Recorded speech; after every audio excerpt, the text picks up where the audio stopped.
Okay, we're live. Very good. Let's do this. It should be showing up here. And there we are. There we go. I'll mute you. Perfect. But we need to adjust the image a little bit.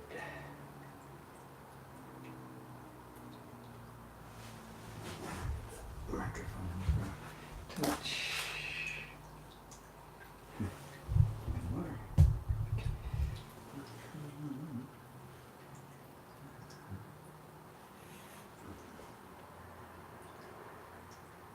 How's that? Okay, that looks pretty good. That looks pretty good, yeah. Good, good.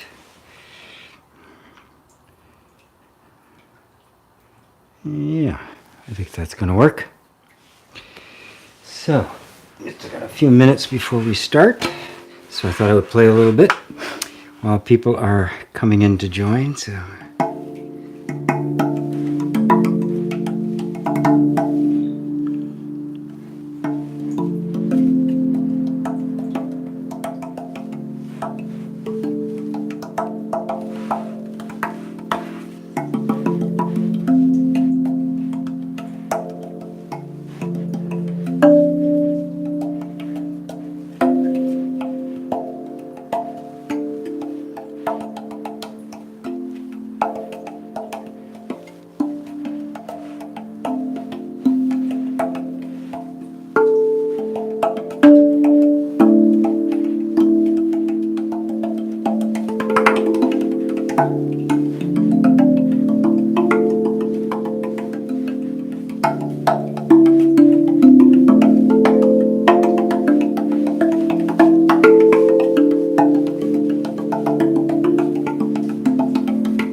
Just playing a little bit as people are joining.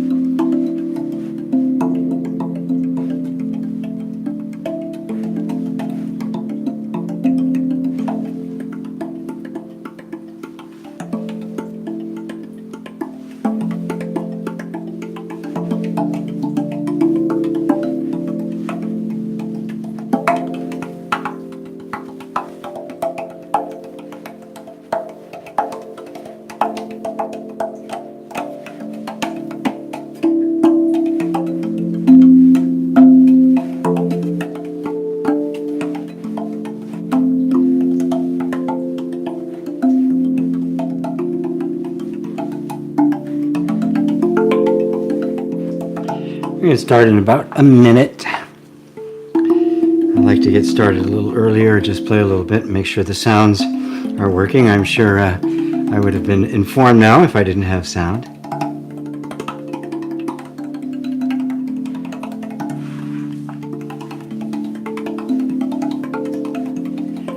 So everybody settle in for Satsang. It is that time again.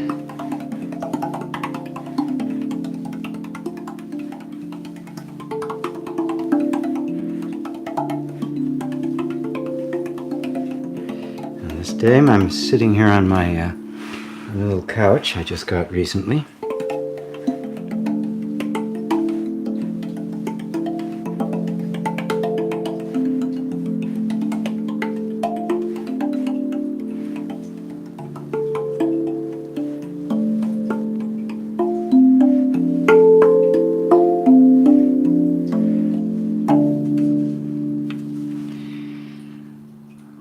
Welcome, welcome, welcome, everyone.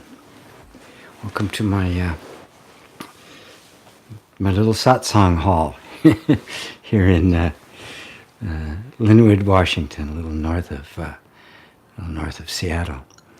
Thank you all wonderfully, wonderful for being here. Is my Buddha got stuck behind me? Let's move Buddha over here where he can be plainly seen.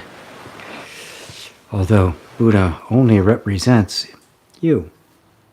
All of the figures of all the major religions, in fact, all religions are always an externalization or representation of you, of the attributes and qualities that are inherent in every single human being. It is the transcendent, the invisible, shining through in a form. I use the example of, to bring this point home, I use the example of, everybody knows the Statue of Liberty in New York Harbor. Now, obviously that's not liberty, is it? Liberty is not something you can put your hands on. Freedom is not something you can put your hands on and control, or it's not a form that exists somewhere. Otherwise, liberty or freedom would not exist outside of that little island on New York Harbor. It's a representation or a metaphor for the transcendent, for the eternal mysteries that can't ever be articulated in language. So when we use the word God or Buddha, we're not talking about a someone. We're talking about an essential energy that in fact is your nature. Buddha nature is simply your nature. Knowing yourself as you are, you become realized. The Buddha realizes itself as Buddha nature. It's far, far more simple and direct than most people give a grasp, because we've all been so indoctrinated into a personal sense of God, a personal sense of other, a personal sense of Savior, be it Christ or Buddha or Muhammad or I don't know. There's a whole bunch of them. Osiris, Horus. I mean, just go through the mythologies and you find Savior upon Savior upon Savior. But they're all indicating the same thing. They all represent the pathway back into ourselves. Because it is only us having disowned the divinity and the reality of our own nature and coming to think of ourselves as this finite person and the rest of the world as finite people and multidimensional with multidimensional beings, all entities, and ultimately the dimension of God, and God is another being. That's an inheritance from in the West, because that isn't the case in the East, of our taking gods and goddesses and the like to be representative of the transcendent and turning them into the final term. That this is the only God, and it's this form and this form only. And of course you can see what it's done to the world. You can see the enormous amount of brutality and cruelty among all the religions that subscribe to that idea, because you're inevitably going to be intolerant of somebody else, even though the image they have and the image you have are pointing to exactly the same thing. But that's a kind of a big leap to make, and it has kind of dominated the modern world.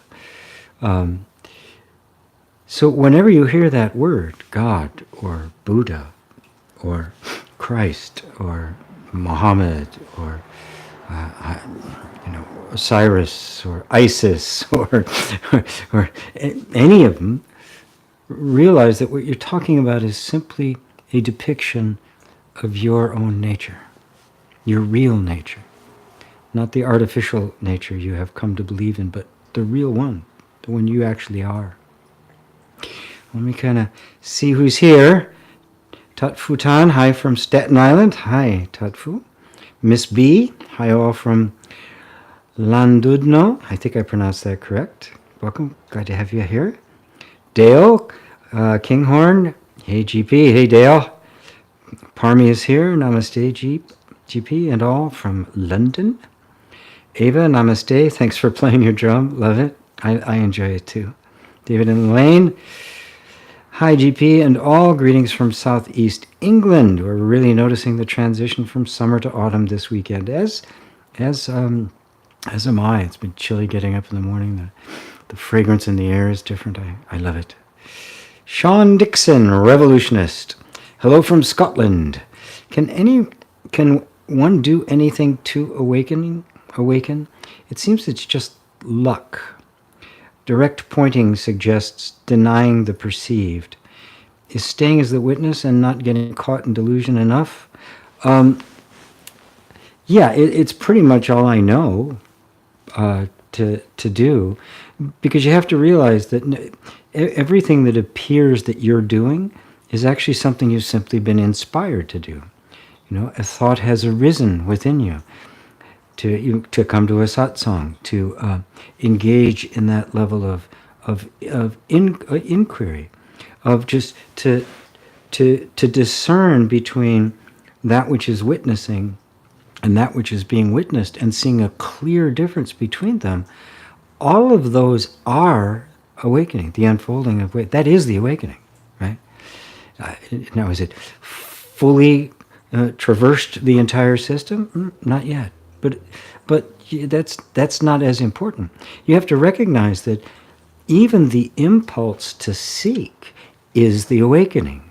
Is it not shifting your life dramatically from pure ignorance and just kind of going along with the dream to, wait a minute, there's something more? Well, where did that sense something more come from? Well, it came from the awakening that is leading you fully to the awakening. Okay? You see, we approach awakening from the point of view of a person, an individual being or entity that wants to awake.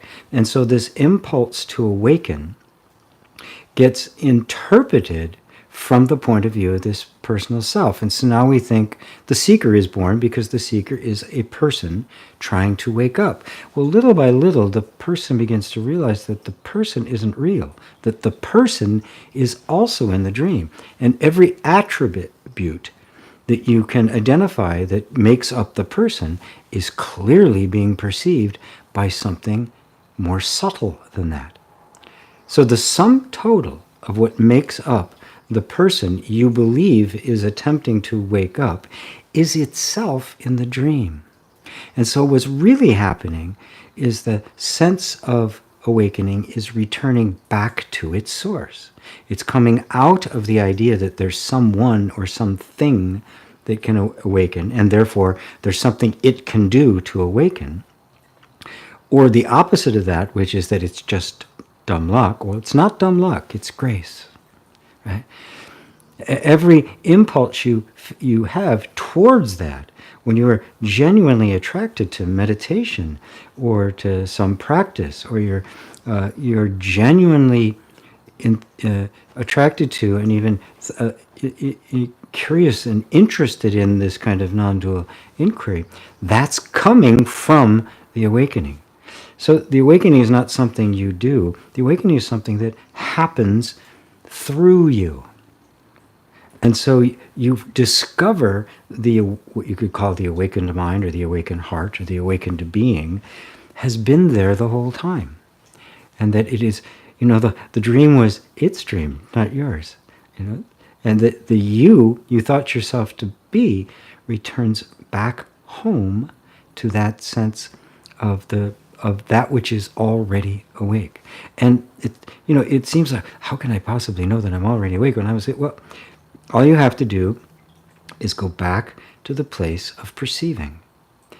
Does the perceiving ever shut down? Is there ever a time when you are completely not experiencing? Yes, there are times when you are experiencing the void, nothing. But you're still there saying, yeah, but there was nothing there. Right? So something was. That's the inherent knowing or perceiving or beingness, you might say. And even the seeker is appearing in front of that. It's part of the dream. That's why the Bodhisattva, in the Bodhisattva vow, it says, suffering beings are numberless. I vow to save them all. And having saved all beings, no being has been saved. Can you see the duality of it? Or the non-duality, the not-two-ness of it? Well, on the level of the dream, we are saving humanity. On the level of reality, there's no one to be saved. But we have to come to see that. While we're in the process, we are compassionate, we're engaged, we're loving, we're kind, we're encouraging, we're tender, and then eventually you see that there's never been anybody to save. But this is all happening through you and for you. It's not a matter of luck, but it's also not a matter of accomplishment. It says in the Heart Sutra, no attainment and no non-attainment. So it isn't like I can do this or I can't do this. There's no attainment and no non-attainment. You're reaching for a place beyond time, beyond space. So there's no attainment, and yet there's not no attainment. Right? And they say, and following that, with no attainment, the Bodhisattva lives without walls of the mind, because there's nothing to attain, right? Nor is there anything to let go of.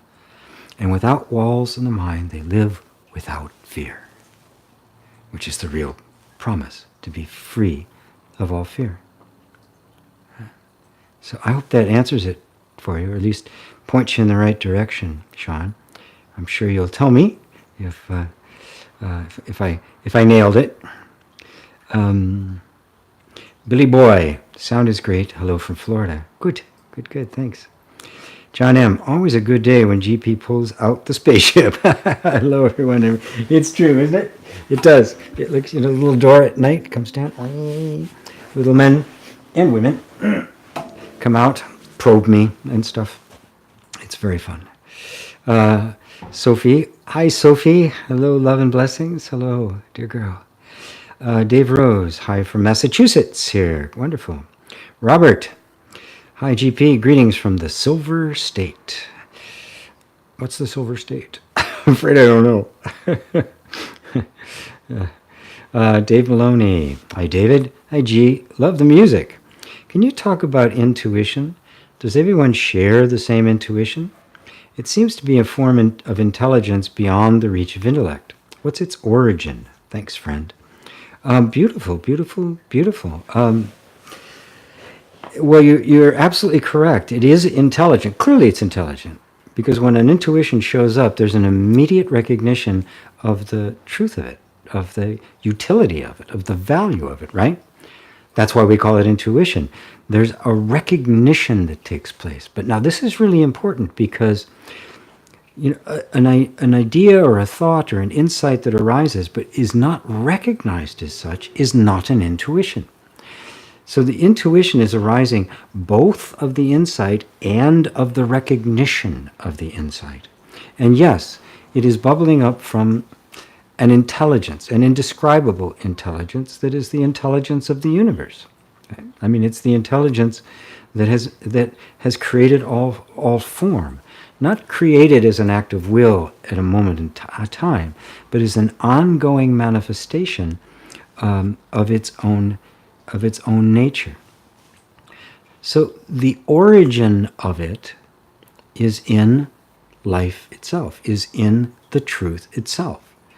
Obviously, if the insight shows up and it's true, and the recognition of the insight happens simultaneously to make the experience of an intuition, of an intuitive hit, those both are a recognition of truth. Now to take a step lower, which means that the truth is recognizing the recognition of truth. It has to be that way. And so what's its origin? Well, its origin is truth. Its expression is truth. Its recipient is truth. Everything about it is simply truth known. Truth taking a concrete form. Right? Truth shining through the form of a particular thought and recognition and the value of that thought and the like. But what's the source of it remains the unknowable undetectable, formless, ultimate reality that is beyond form and formlessness. It's completely transcendent to all categories. It's part of language, so we can't talk about it, right? The Tao that can be spoken is not the true Tao.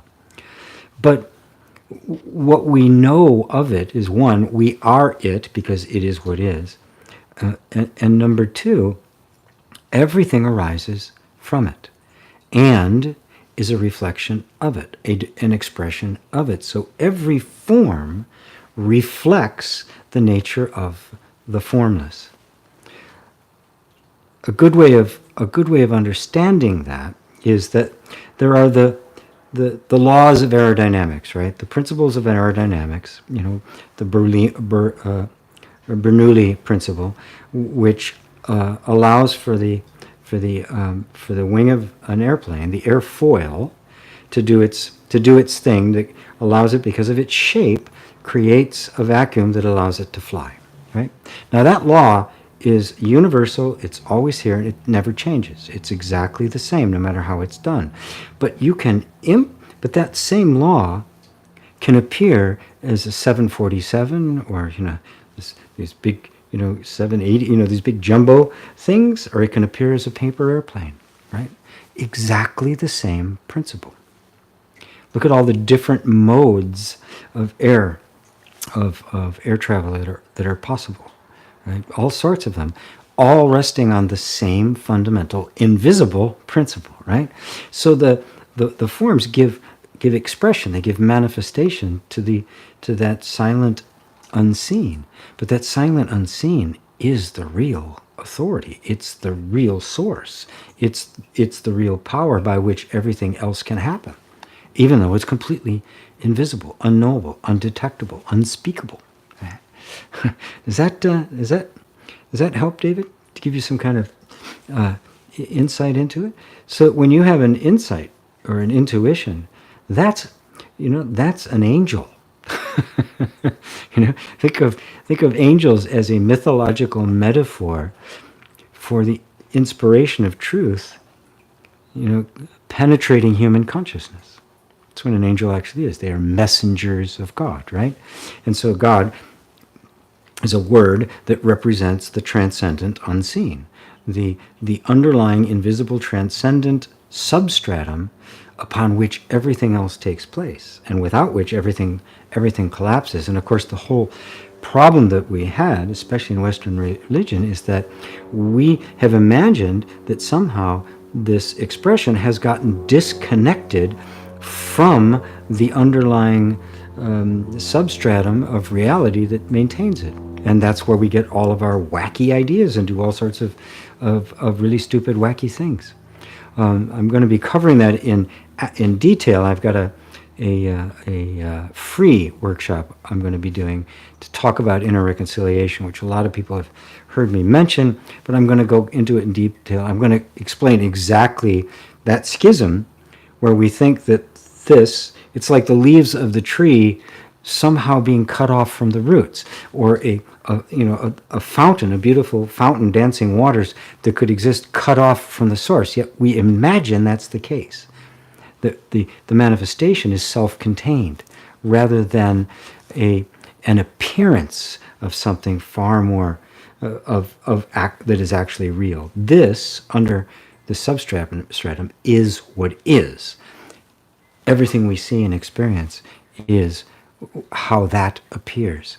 And intuition is when those two are connected. And we see reflected in the form, the formless, because that's how you see it. It can't be seen directly. That's what's meant by the text, that no one can see God and live. And then that's also what Jesus meant when he said, Philip, if you've seen me, you've seen the Father.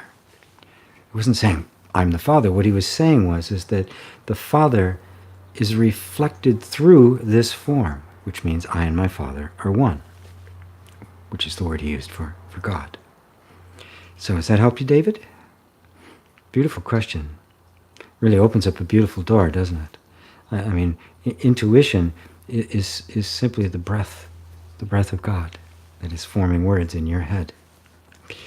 Barbara, hello from Sweden. Hello, Barbara. Good to have you. Daryl Sanders, GP, do you believe that everything that happens exactly as it's meant to happen? This is a bit of a mind twist. Nisargadatta Maharaj made the statement, and I think it just hits the nail on the head. He said, destiny is what happens. See, the problem when we talk about destiny is we confuse it with predestination, as if there's some sort of big grand plan. We're going to start here, we're going to do all these things, and we're going to get to this end result. That's not the way eternity works. Eternity isn't a grand plan. Eternity is a perpetual unfoldment of itself. So everything does happen exactly as it does. So take the word meant to out of it and just say everything happens just the way it does. Is that not true? Is that not self-evidently true? Right? We want to project on it some kind of causal build-up to it, right? Like it was a movie that's going to have a big ending, and then the denouement, right? When in fact, it is a perpetual unfoldment of the nature of being itself. And the wonder of it is this perpetual unfoldment isn't random and chaotic. It's beautiful and it's fluid, but it never stops moving. It never sits still, right? It may sit still, appear to sit still, like a mountain would appear to sit still, or a star would appear to sit still, but it's not. It is just incredibly slow in its transformation, but the transformation is happening. Never for a moment is there anything static in the entire universe. Everything is a flow, right? This body isn't static. It is a flow of energy. This microphone up here, while it looks solid, or the drum, which is made of metal, right? Looks very, very solid, but it's not. It is a flow of energy, right? So being a flow of energy or vibration, it never actually congeals into a thing. So in fact, you could say, and hopefully some of you will get this, some of you may not, but don't worry about it.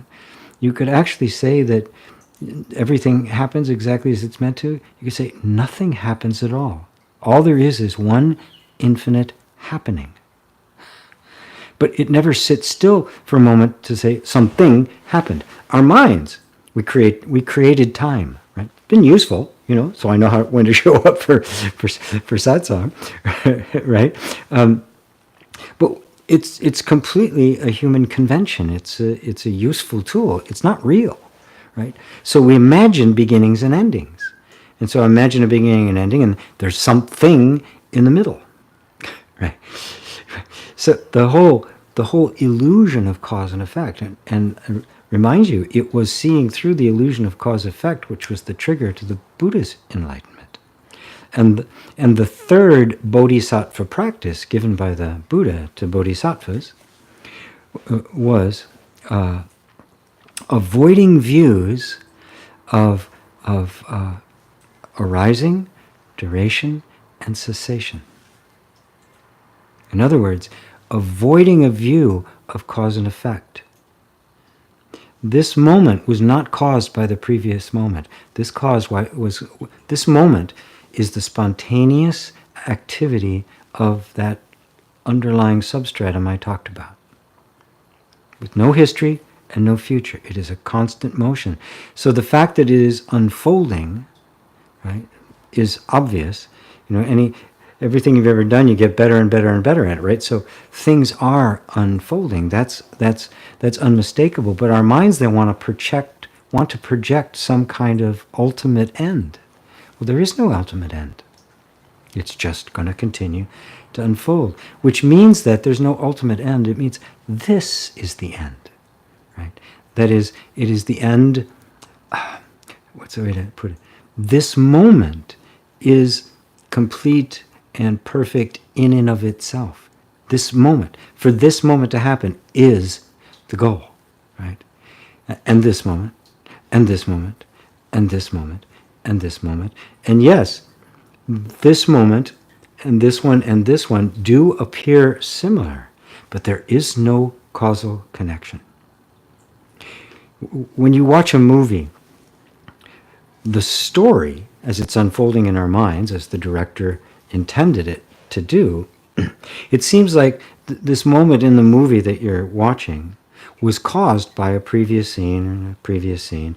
And even at the beginning of the movie, they always try to set up what was happening before that, so you kind of pick up on the story, and then it comes to a climax, and it ends. But the reality is, the only reason you're seeing that picture on the screen is not because of an event that took place, because no event took place. It's all imaginary.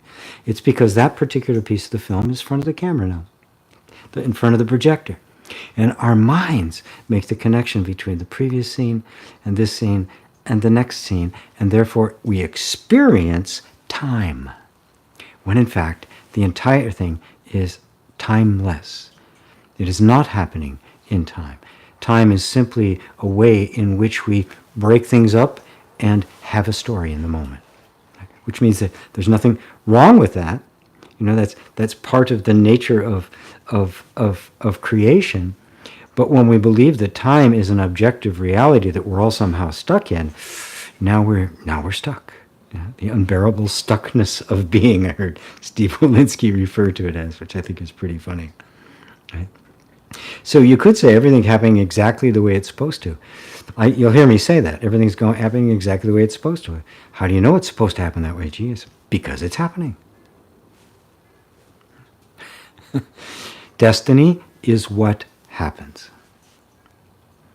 And our only job is to reconnect back with the invisible substratum from which all of this arose, to realize that that is what is, which means that is what you are. And the infinite you, or the infinite self, or the infinite beingness, manifests itself in form. This is it's a great mystery. How does nothing create something? I don't know, but it did. Because it's not nothing. It's not a thing. It's not a measurable, discernible object. Keep bringing it back to that, and realize that even the impulse in you right now to search, to want to know the truth, is being witnessed by the very thing you're seeking. The consciousness that you are seeking is the consciousness that's sitting here witnessing the seeker.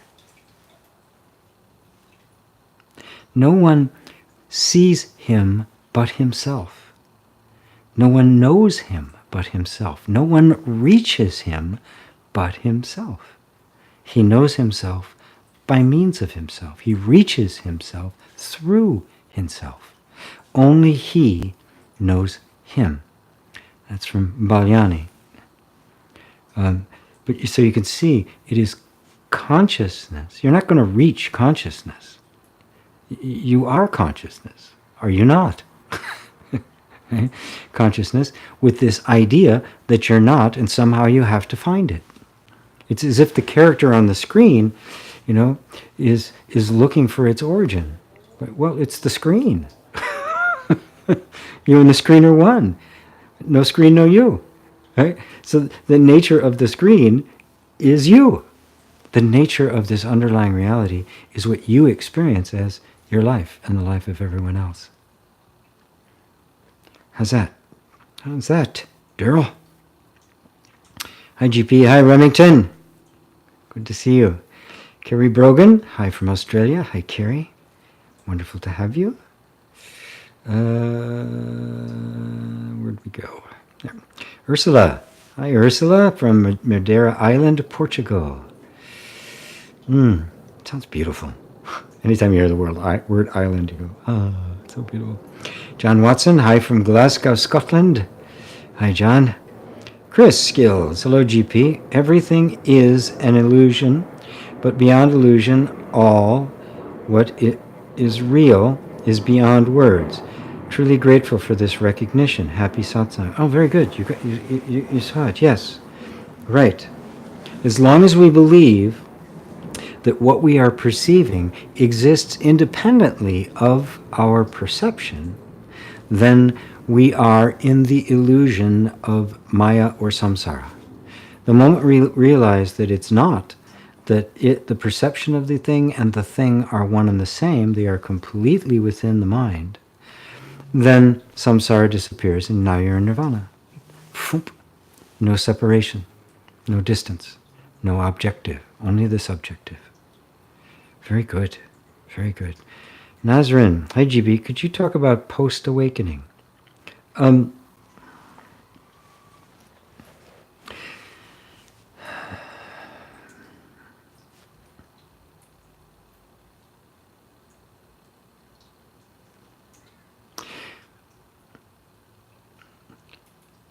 Well, first off, let me say that the idea of awakening or enlightenment or self-realization is an infinitely unfolding thing. It's simply self-realization, which is something that unfolds infinitely, right? Is not bound by time. So we don't want to put it into a moment, asleep, awake. Although we can experience it like that. Right? Now, everyone who would bother to come to Satsang, and there's 60 of us here right now, must be awake. The totally ignorant, the totally unawake won't be here. Right? There's no interest in this. This holds no attractive power to them. So, the awakening, which you already have experienced, is reaching out to the recognition of awakening when it sees it, because it's its nature. Your nature is awakening, and so you very naturally are gravitating towards everything that's reflecting back to you your own nature. Right? So the post-awakening, I will refer to post-awakening practice or post-awakening sadhana, is the process by which the insight that you are awakeness itself, waking up to itself, simply becomes, I don't want to say it's a practice because it's not a discipline. It becomes simply an increasing sensitivity to thoughts, feelings, and sensations that still testify of a separate self, right? And they're still there. You can realize you're not the separate self, but that is completely a construct of mind, and you can see that very, very, very clearly. And yet, you'll still get triggered, stuff will still come up, something will make you angry. To this day, if I have to sit on hold, at some of these answering services, like when you're calling the phone company or something, right? Please listen carefully because our menu items have changed, which it's been saying for 10 years, right? The same thing for 10 years. And you go through 8 different places to get back to where you were and get disconnected and all that sort of stuff. That's a place where I can still use some practice. I heard Ajay Shanti say the other day, for him it's computers. He just when the computer doesn't do something that he wants. So we all got our little triggers, but that's the point. We're going to be witnessing those.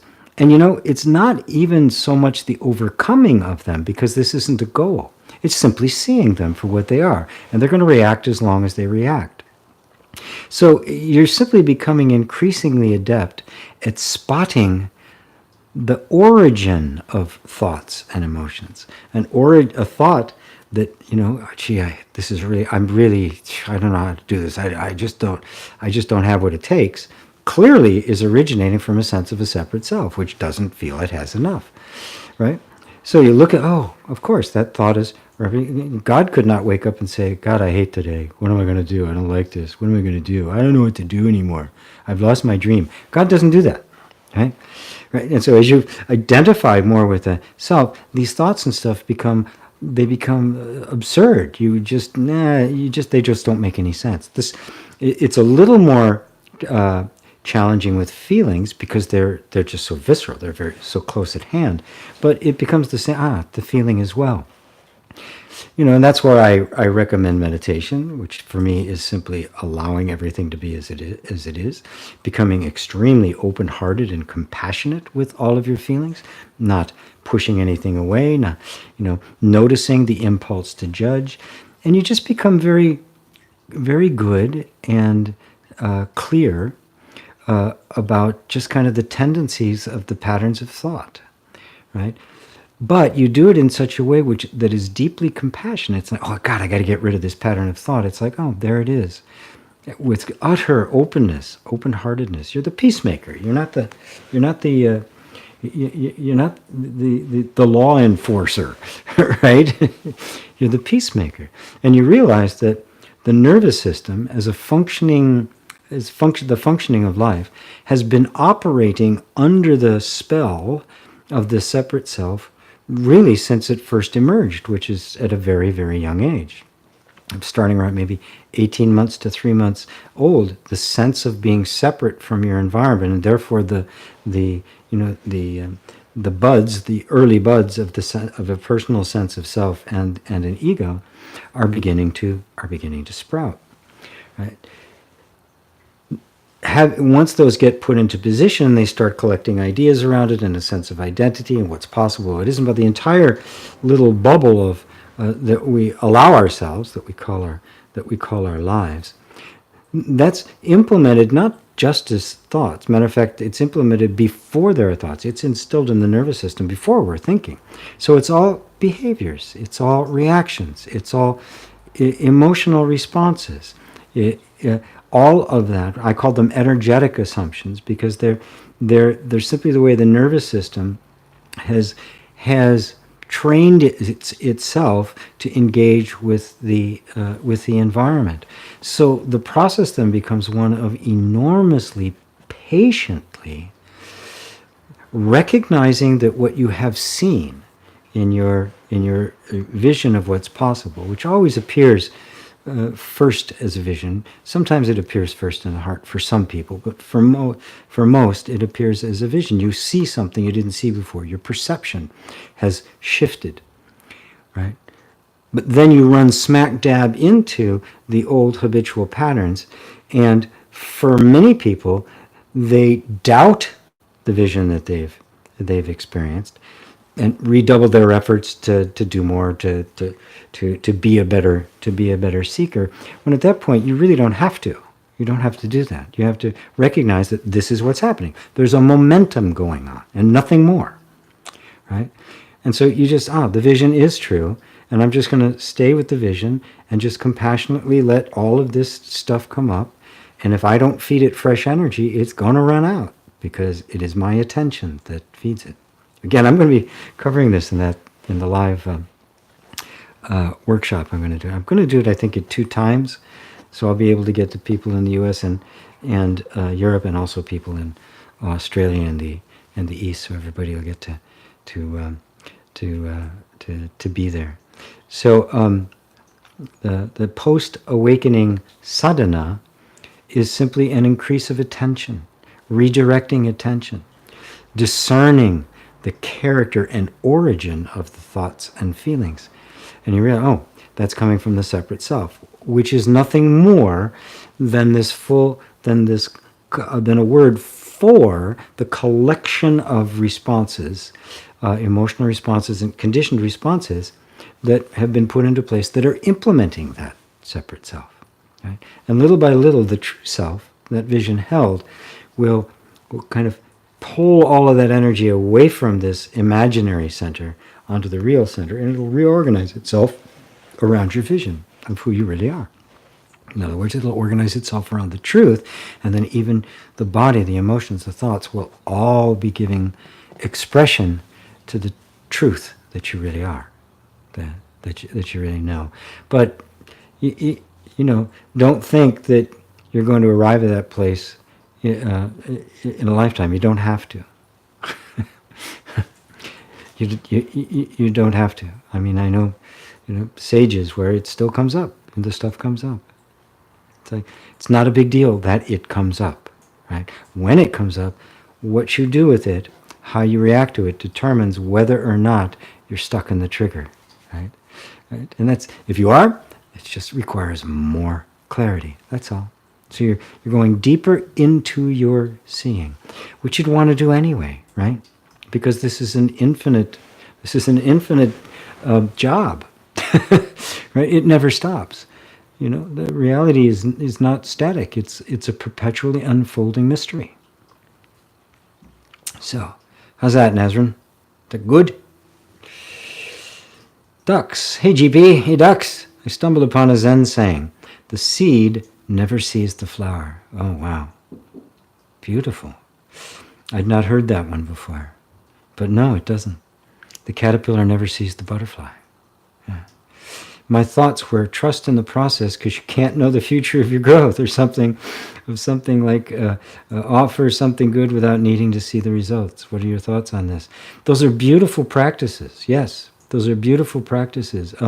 You have to trust in the process, right? Because you know, you don't know what the Buddha nature's like, right? We don't know what full unparalleled enlightenment is like. We don't know what the end result is. We don't know any of this. You had no idea that sometime in your life you were going to run into this thing and suddenly awakening was going to become more important than anything else. Huh? you didn't put this on a vision board to try to manifest it, right? So it's happening to you and through you. I mean, we have to accept that. It is grace, right? You don't plan this stuff. Nobody chooses this. Nobody chooses the crucifixion, right? Nobody does. So this is it's a beautiful way of recognizing, my goodness, I have to surrender to this process. I have to become more sensitive to it. I have to become less fighting with it. I have to drop the idea that somehow this is my doing and I can make something happen, or I've got to do more. I'm being led to do. If I'm led to meditate, then I meditate. You know, when it becomes burdensome or I have to discipline myself, I stop and wait for me. Okay, well, what's the actual source of resistance? Right? Because that will tell you whether or not there is just a resistance to that, and there very well can be. But somehow it's not the practice for you. Sometimes that's the case. Okay? So, and the other half of this that you said, something like offer something good without needing to see the results. That's karma yoga. And it's the best way to be, right? Because when, as I was saying earlier about the timelessness of things, and that this moment is happening independently of all moments, if we think that this moment here is supposed to make the next moment happen, we'll easily get more focused on what's going to happen and think that this moment is an insignificant stepping stone to that. Whereas the reality is this moment's all you have. And so the joy of this moment is what is to be experienced. Now it's interesting to note that the joy of this moment then becomes the joy of the next, the joy of the next, the joy of the next, the joy of the next, right? Because right now is all you have.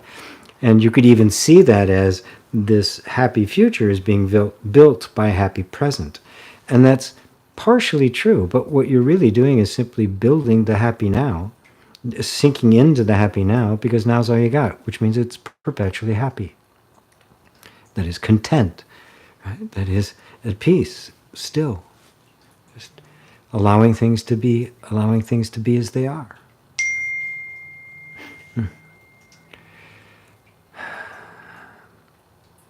So when you let go of the attachment to the results, this moment stands out all by itself. And so the joy is simply giving this moment everything it deserves, everything it needs, with the greatest love and devotion, because this moment is all that matters. And you completely let go of where it's going to go, because you don't actually know where it's going to go, right? So many times in my life, I'm sure everybody here has had the experience. You're doing something and you think it's going to end up over there, and you're really excited, and whoop, you're over here. And sometimes you go, oh, this sucks, I really want to be over there. But sometimes you go, oh, this is better, right? The fact is, we don't have control over that. What you're doing now does not determine what happens later. What you're doing now determines the character of your being. That is the known character of your being, the manifest of your being. And your being is happiness and stillness.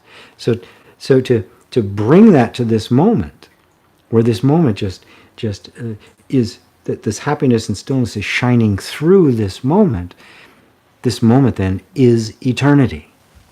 And there's nothing has happened prior to that, nothing's happening after that. It's just now.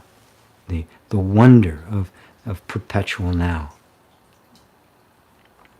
Does that help you, ducks? John M. Does freedom from fear imply fear won't arise, or that we just won't be pulled by it? Thank you.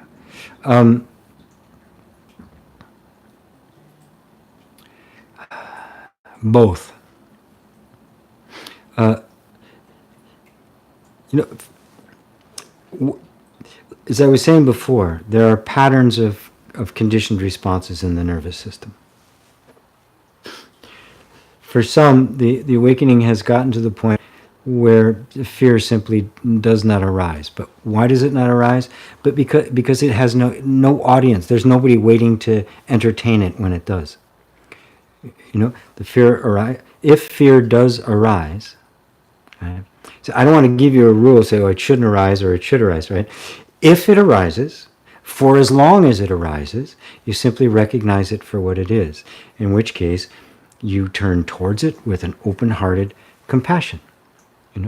There's the nervous system is reacting to the environment with the assumption that there's some danger there, right?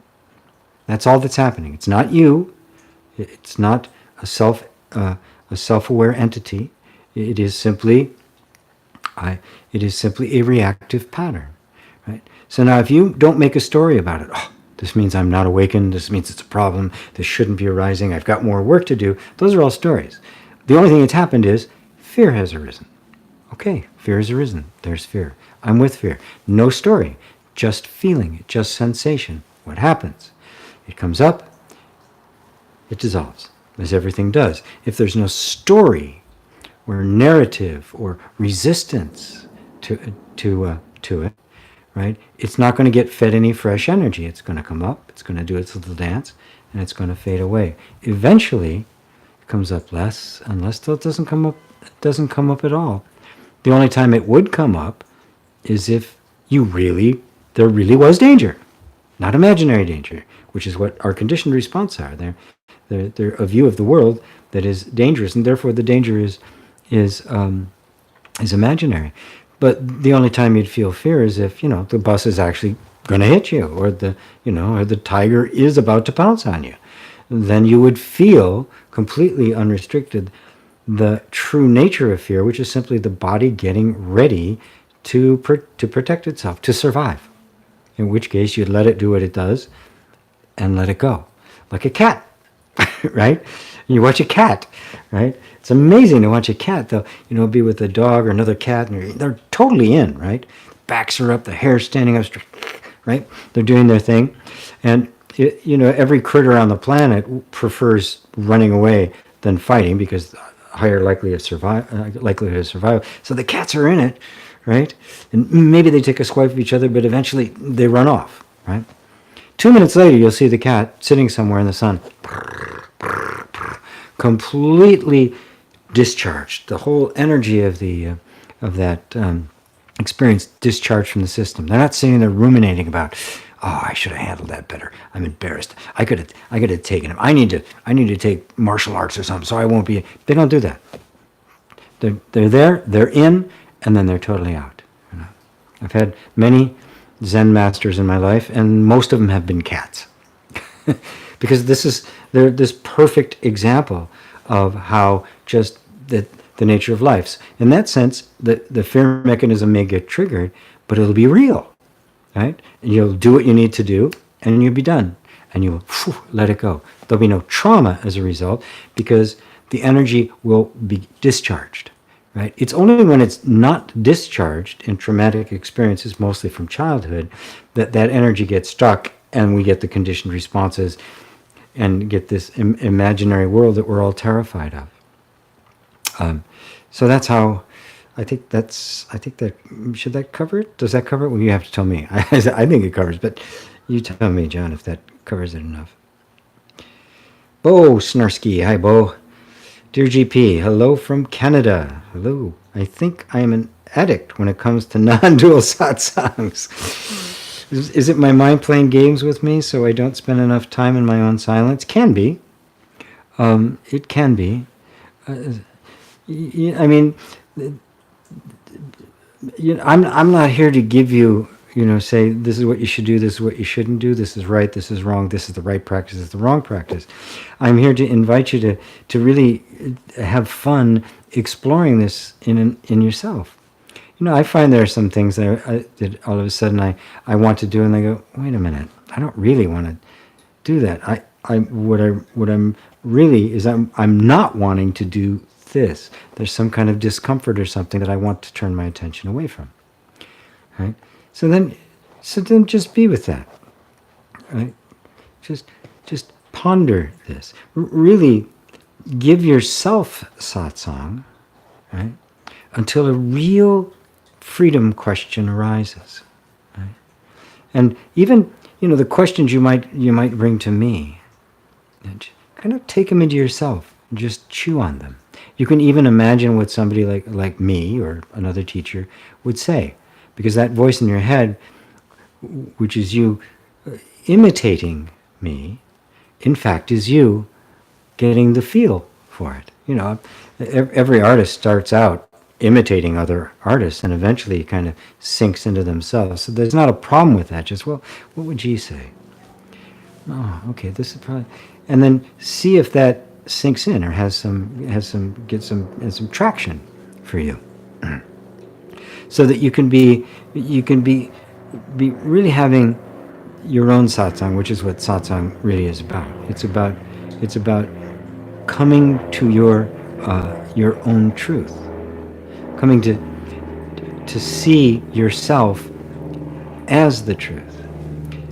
So it's so useful and honoring to just ask yourself, okay, am I just trying to keep my mind busy and avoid the silence? Well, then let's just go into the silence. Even if I've got questions, let's just go into the silence, put the questions aside, and let's just be with the silence and see what happens. If you find a lot of discomfort coming up, good, stay with it. That's your satsang.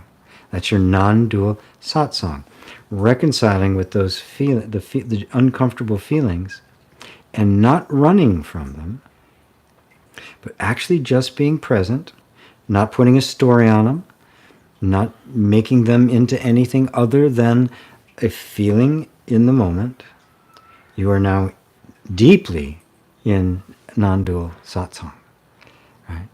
And really satsang of the heart, because you're in this place where you're simply allowing everything to be as it is and accepting everything that's coming up in you. This is the deepest kind of self-love, self-acceptance. And that kind of a heart opening makes an incredible space for healing to take place, for traumas to be relieved and like. But you have to be there with them long enough for that to take place. So if there's a doubt, then sit in the silence and be with the discomfort. And stay with it for as long as you can. Right? It doesn't mean you should never listen to another satsang again. It simply means that that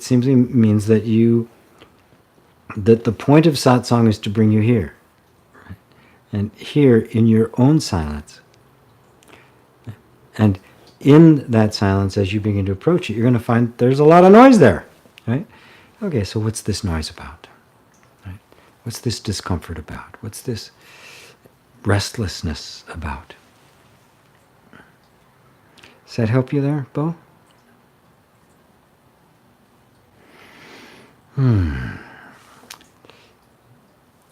Sarah Sands, hi G, sorry I'm late. It is beautiful to be with you all. I'm so grateful to have you in my life, G. Thanks for helping us. I'm so glad to have you in my life, Sarah. Wonderful.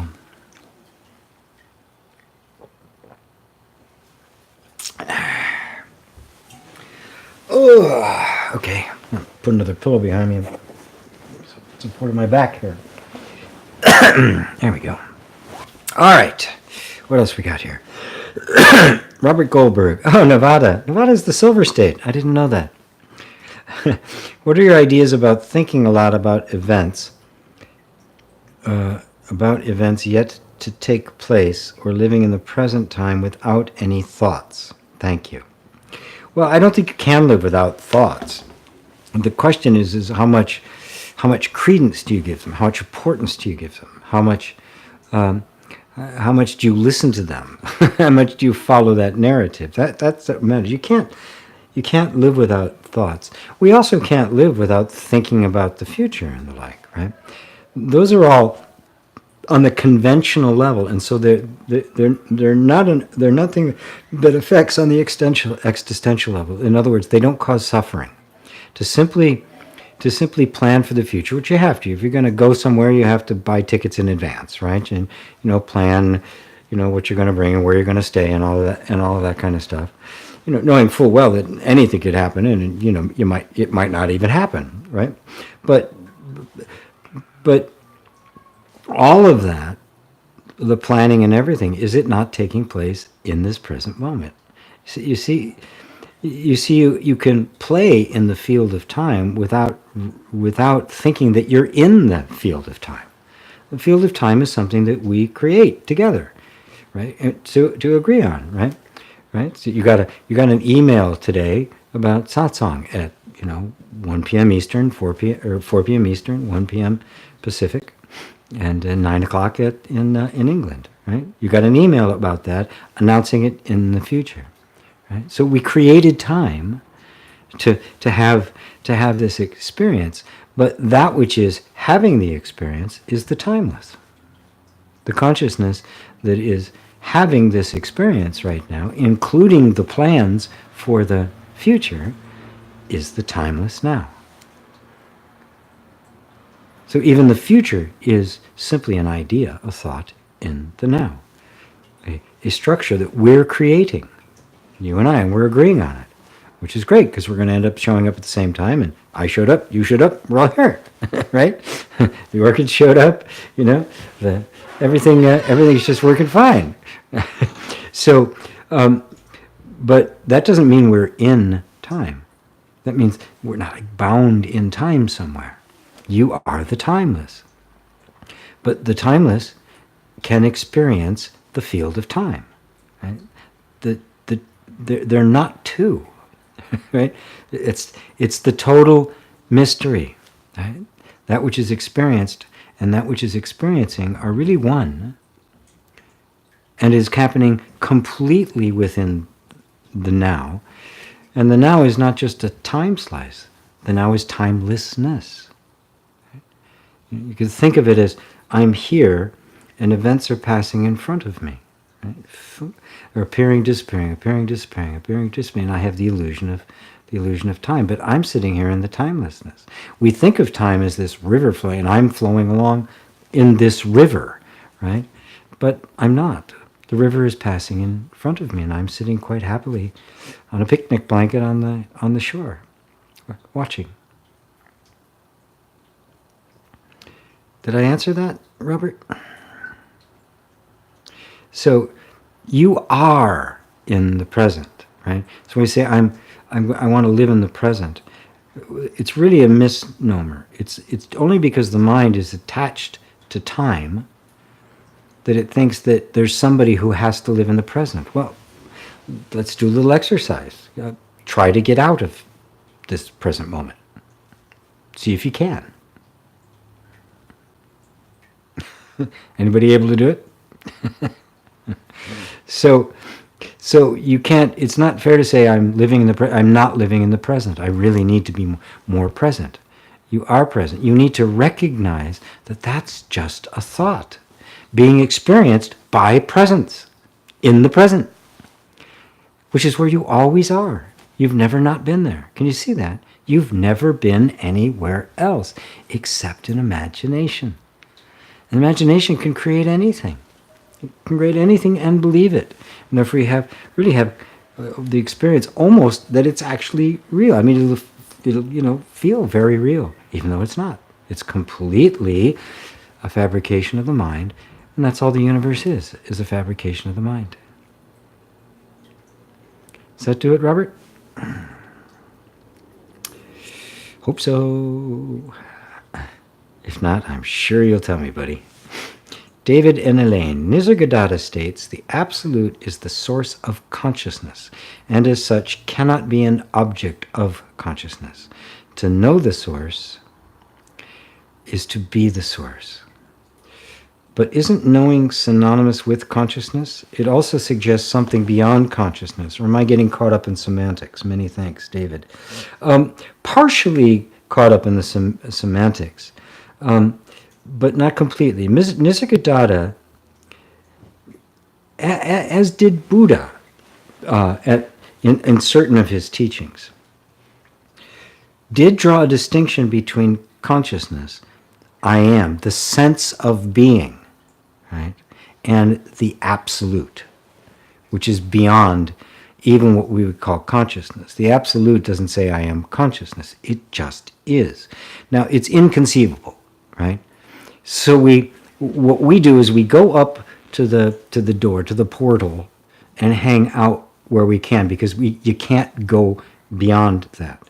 There's nothing we can do to penetrate beyond that. So what we do is in this kind of practice and inquiry, we're withdrawing consciousness from its identification with the objects in consciousness until you become aware simply of consciousness, the sense of being. But if you look really closely, you find that the sense of being is itself being perceived by something, right? Like we can talk about the sense of being, right? You know what I'm talking about, the sense I am. Right? Now, what we've done is we've simply freed the sense of I am from all of its identifications and attachments to objects. It's no longer an object, it's just a sense. Right? But then we realize that there's something even more fundamental, even subtler, that is aware of that. And you cannot know that. You can only be that. It is not an object that can be known at all. The sense I am, or what Nisargadatta would refer to as consciousness, which Buddha refers to as consciousness when he's talking about the five skandhas, is itself the subtlest of objects. That's what it's meant by the firstborn of the spirit. Right? The pure spirit is unknowable. Right? It cannot know itself because it's not an object. It only knows itself as itself, right? I was quoting Belliani, no one knows him but himself. No one reaches him but himself, right? No one sees him but himself. So this is what it's referring to. I don't talk about this a lot, because frankly it doesn't really come up that much, and I'm at this stage, for most of the people that I work with and have come to me, it really is about reclaiming the purity of consciousness from the objects. But eventually you realize that consciousness, and we'll use the word consciousness, I will use the word the Absolute, consciousness, knowingness, beingness interchangeably, but when you get to this point where consciousness has become freed, more or less, from its attachment to objects, which is what we call awakening, the deeper, more subtler insight, for lack of a better word, can begin to appear. The true Buddha nature, the ultimate Absolute, unknowable even to itself, right? Which isn't an ignorance in that sense. It is simply completely non-objective knowing. A knowing that cannot be perceived, that the eye can't see itself. Simple as that. So thank you for that. It's very, very subtle, but that's how you get. Nisargadatta can say the Absolute is the source of consciousness. Consciousness is the firstborn. The sense I am arises, right? And you can see that it's secondary, because the sense I am can't arise unless there is something that absolutely exists first. And so that which absolutely is gives rise to the sense of existence. And that sense of existence is what we know of as everything, the universe. So within the sense of existence, the entire universe appears. You could see it as Brahma coming, the lotus growing out of the navel of Vishnu, asleep on the infinite ocean of being. And the lotus opens, and there's Brahma sitting on the lotus. And Brahma, every time opens his eyes, a universe appears, and every time he closes his eyes, the universe disappears. Into existence, out of existence, into existence, out of existence. So you can see that as the infinite ocean, the absolute. Vishnu would represent the absolute, and Brahma, the creative energy, the I amness, that the I am arises simultaneously with an entire universe. Right? It's about as good as I can explain it. Is that helpful, David? You've asked.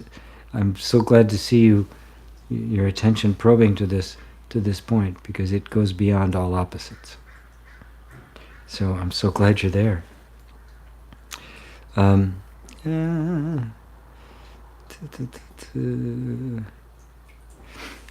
David Maloney says, thanks, G. Had the question earlier about intuition. I've had a few moments where intuition burst into my awareness.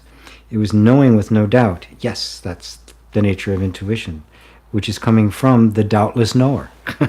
Right? That's you, the doubtless knower. It's not a knowing coming to you somehow, the ignorant. Now you experience this knowing. You're experiencing yourself simultaneously. Right? You are the doubtless knower in that moment. Can you see that? I mean, not two.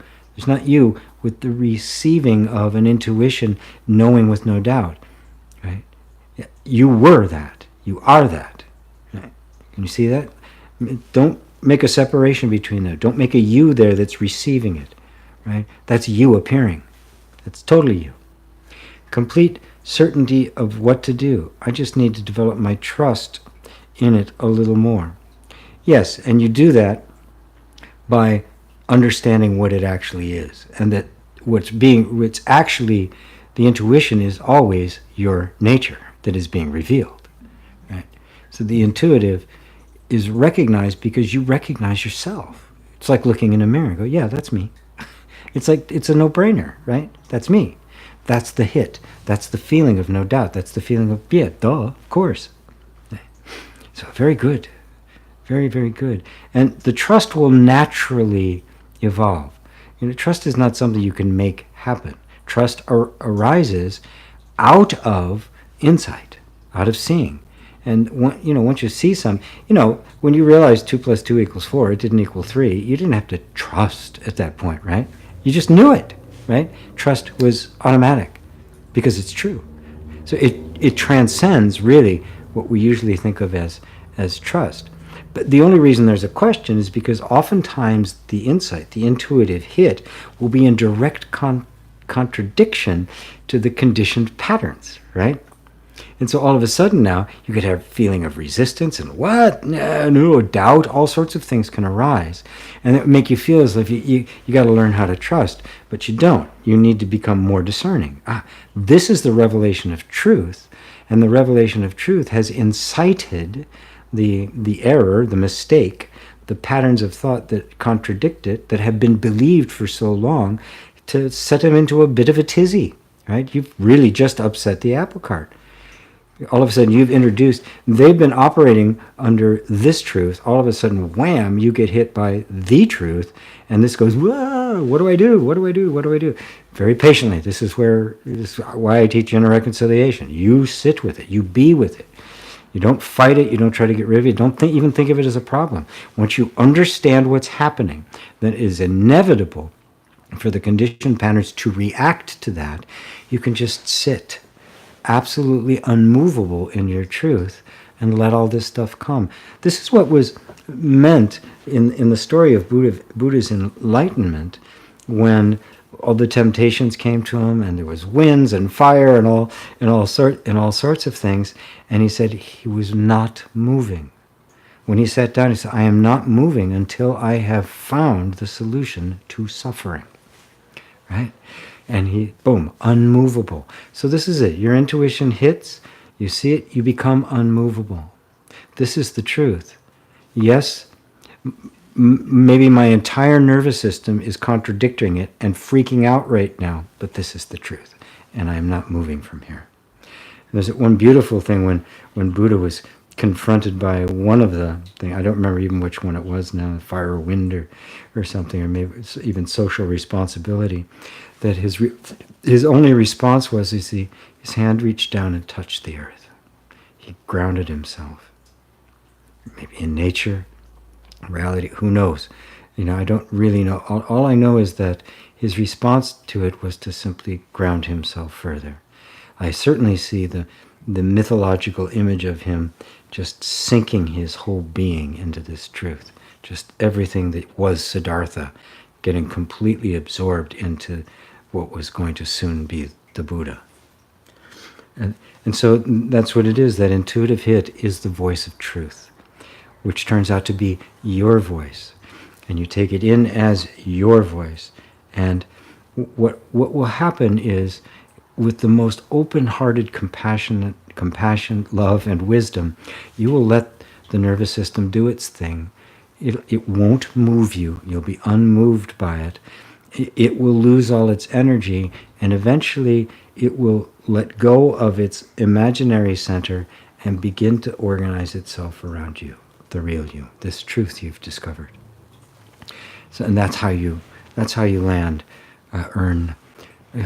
cultivate trust. You don't really cultivate trust. You just see so clearly, and you become unmovable in what you've seen, even though all sorts of things inside of you, right? Emotions and thoughts, and sensations, all sorts of, even other people will come and say, you should, the entire universe may look like it's conspiring against you, but you are unmovable. Put your hand down, touch the earth. I am unmovable. How's that for you, David? Does that fill it up? Fill out the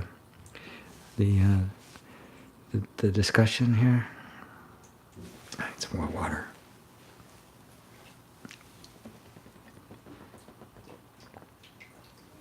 How am I doing today, folks? Sometimes I can feel like I'm really clear. Other times I'm kind of like a little spacey.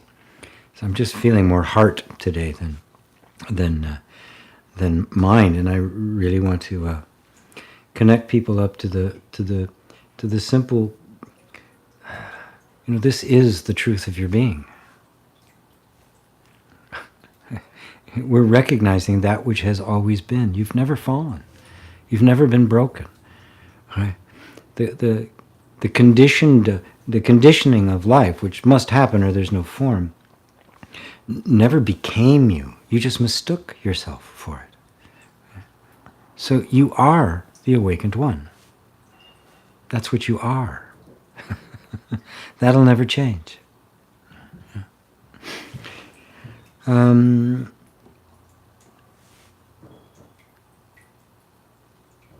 Okay, I think, I answered that. Sarah from France. Yes, Sarah from France. Yes, good. Hello, Ashish. Message retracted. Okay. Holy moly, Miss B. Hi there from Abergele. I'm not familiar with that. Where's that located? Annette Anderson. Hi, G. Annette from Jacksonville, Florida. Hi, Annette. Good to have you. I'm seeing some new names. If you're new, let me know that if this is your first time here, Satsang, please let me know that. That would be very useful for me to know, because I've got a lot of familiar faces now that I just love. Andrea Dia, hugs from Brazil. Difficult to understand English. Inglés. Oh, I wish I spoke Portuguese for you, or had some translators. But I hope you're getting the message anyway. Super Troll, Señor Usted Cagaduro. Oh, from Spain, from Mordor in Spain. Hi, Super Troll. Let's see. Señor, usted caga duro. Usted something endures. You something endures. I know a little bit of Spanish. Not much. 432 music call. Hello from Indonesia. Hello. Nazrin, thank you. Thank you. John M. says, yes, beautifully. Thank you kindly. You're welcome. Remington Damper, I would like to hear the answer to David Lean. Oh, did I get to the answer? I think that it's the same one. What are we coming up here? Oh, we got plenty of time. It's only 80 minutes. So, David and Elaine, lovely answer, GP. So the knowing of and being the source are inseparable and undifferentiated, not two. Thank you. Yes. Kind of the dilemma, and it is a bit semantic, but, and it's also a bit kind of just the way the mind works in terms of objectifying things. And that is, we think of knowing, and that there must be a knower, right? We can't think of we don't think of the knowing as the actual nature of being itself. The knowing is simply that knowing is the knower, right? But really, when you look at it, you can find knowing, right? But you can't really find a knower. Now, when we normally look at it, we think of there's the known, there's the knowing, and then there's the knower. But now all three of those appear within the field of perception of the awareness, of absolute awareness, right? And the absolute awareness is not an attribute of an awarer, right? Nor is it awaring, right? So there's no aware, no awaring, awareness, which is simply knowingness. Now, I invite you to just kind of explore this, to kind of really chew on it, because it does take you beyond the mind. Because the mind can, oh wait, if there's a knowing, there's got to be somebody knowing it. Because the knowing is an attribute of some object, right? It's an attribute of some form, right? Can't think of knowingness standing all by itself without it being an attribute of something else. The knowing of the thing and the thing are the same, are one, not two, and the knower is one, not two. So the knower, the knowing, and the known are all one. And in fact, all of those are being perceived by the Absolute, which cannot be put into words.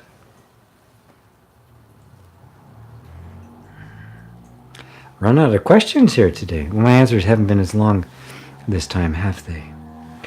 And Kaufman, loving it, so clear today. Oh, good, glad. I can't always tell.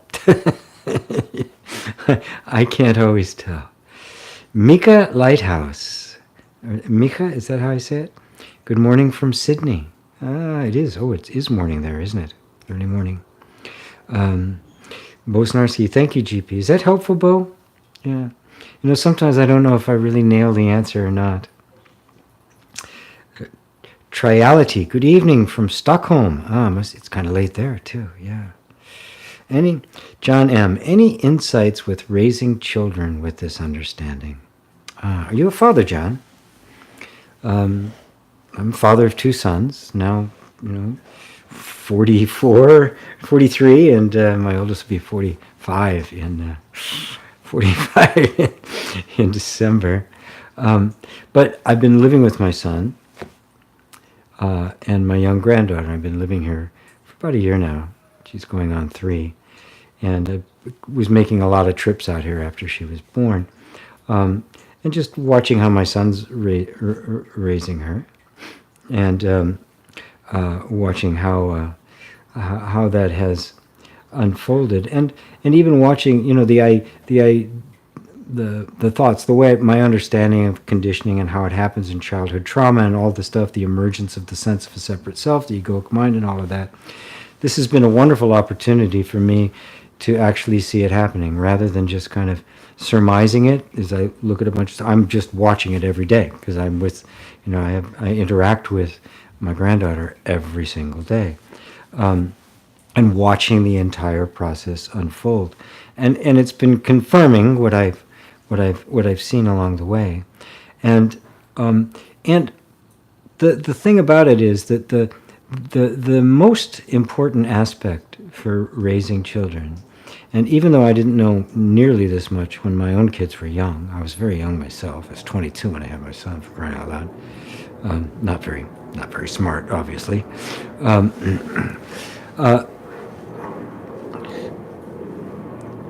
There was a time when I thought, oh, you could, avoid the condition. And I realized you can't. This is part of what has to happen. This is the way it's got to be. What I did manage to do with my own sons is to appreciate them for who they were. I never had any kind of object of mind of what I wanted them to become, or who they should be, or how they should behave. I taught them my version of truth as much as I possibly could, and I had a lot of convictions about it. But I always opened it up for them to explore anything and everything they wanted to on their own, and always made them feel as if I would love them no matter what, which I did, and it wasn't hard. I mean, it's not hard to love children, even when they get to be difficult as teenagers. But if you've already loved them a lot in the beginning, it's not so difficult. They're going to have to find their way, but you will be trusted.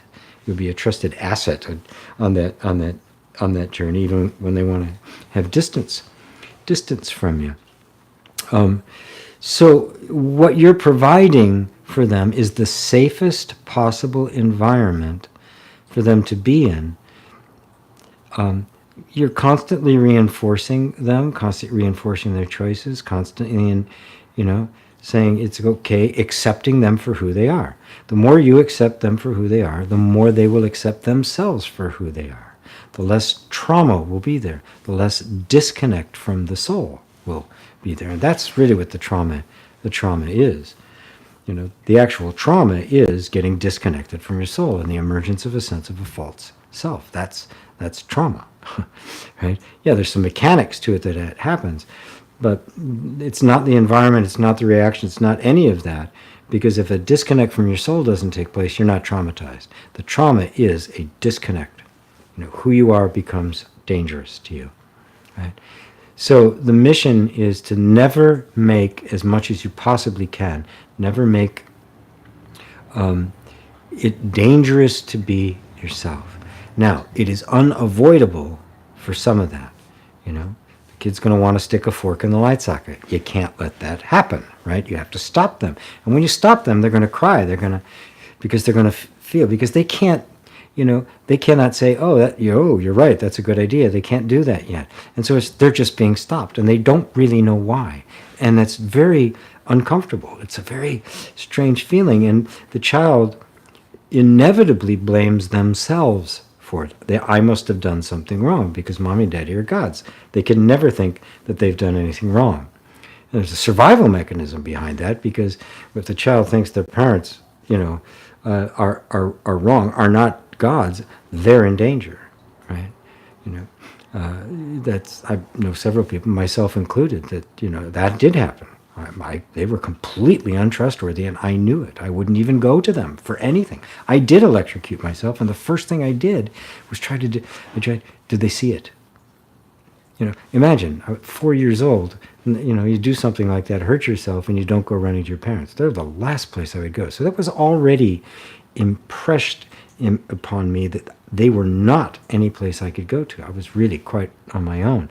And that created a huge schism that, almost, pushed me off the edge, had it not been for my, the uninvited intervention of the divine into my life when I was 19. I was done. But it has been there ever since. I can still see the ramifications of it. So if you So if your job is to create an environment, the best environment you can, that allows them to be themselves, to know that it's always okay to be themselves. Later on you can explain why you're doing stuff. Sometimes you just have to say, no one put your foot down. I mean, there's only so much you can do, right?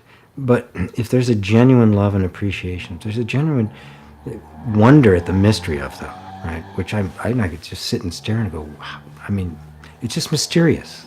The whole process, the whole process by which we're born and how life happens and how the female body actually creates another body and then feeds it for all this time. I mean, this whole thing is a mystery, right? What we're seeing, I've been reading a lot of Joseph Campbell lately, and his whole underlying philosophy behind it is that what we see as the human man or human woman is the goddess energy, right? The transparent be made seen. Everything that's happening is transparent to this underlying mystery, this underlying wonder. And if we approach life like that, right, rather than just all the tribal rules, we'll be able to enforce the tribal rules, which are there to protect the child, without unduly burdening it with a bunch of. There'll be a sense of self-confidence that will let it be experimental, but not unwise. It'll find its own way without out-and-out rebellion, and that's kind of my working theory on it. Both of my sons and I are very close, and we've had good relationships. They're both really great men. So I think there's some validity to this, although I can see some huge mistakes I made and the impact that it's had on it. But I've had a relationship now with both of them that's been able to talk about it, right? Because it's just, I didn't know as much then as I do now. I knew very little, actually. So Sue McIntosh says, "Hey, you missed my question." Okay, hold on. Let me. Can you repost it? Let me see if I can find it. Sue, I'm terribly sorry. I deserve to be scolded. Must have been early on. I'm not seeing it, Susan. I'm really not. If anybody sees it in there, please copy it and paste it in. Or, Susan, if you remember what it was or you know where it was, just put it in here again. I'm happy to answer it, but I really don't see it. I've just scrolled through the entire list here, and I don't see it. So, Ivan says, "Hi from Bulgaria. It's already tomorrow here." Oh, wow. Hi, Beck. Amazing satsang. Thank you so much. Lovely answer. Okay, got that. Micah, Bo, John, and David and Aline. John says, "I feel like Lao Tzu watching a super ego." LOL, JFK. I haven't heard much on this. Wow. Okay, 22. John, I find they can be great teachers as well. Thank you very much, G. You're very welcome. David and Elaine, 2250. Well, Elaine, I don't have the numbers here, so I'm just looking at 2250. I don't have the numbers, and when I scroll back, I don't see it. I actually have to look for the names. So if you can just kind of put it in there, I want to answer it. I really do. Missed mine too. I missed another one too. Oh, come on. Can't be that bad today. I'm usually pretty good. Retype the questions, if you would. Yes, please. David and Elaine, so if you have to go down that course, better to see one who is awake. Which course are you referring to? Sorry, I kind of lost my train on that. What course are you referring to, Dave and Elaine? Go down that course. Better to see one who is awake. It's always best to start from the premise that you are awake, right? And you have grounds for that, right? Right? Awakeness equals consciousness, right? I mean, consciousness means I am aware, right? I am conscious of what is happening, right? That's the awakeness, right? Now, are you not conscious right in this moment? Are you not conscious at every moment? Even in deep sleep, we say, well, I go unconscious. In deep sleep, there's no content, but there is consciousness. There is an awareness of nothing. That's why there's no time, there's no identity, nothing is happening, right? Because there's no content. It's absolutely blank. But there is an awareness, very subtle, of the blankness, of the emptiness, of the no content. So you're never not conscious. I remember it was about a year and a half ago, maybe 2 years ago, when I had cataract operations, and they had to put me under for the operation. They knocked me out. The last time they did it, obviously they had to do it twice, but the last time they did it, I was conscious when I was under the anesthetic. I was not conscious of anything around, but I was quite conscious that I was in a state of timelessness. I was still there. And the time before that, that wasn't the case. It was almost like the flash. But this time, it was almost like there was just enough content for me to realize that something was happening. So I was actually still aware of being aware, even though there was nothing there. And of course, it was just a flash. It feels like a flash, but it's 15 minutes. It's a short operation. So.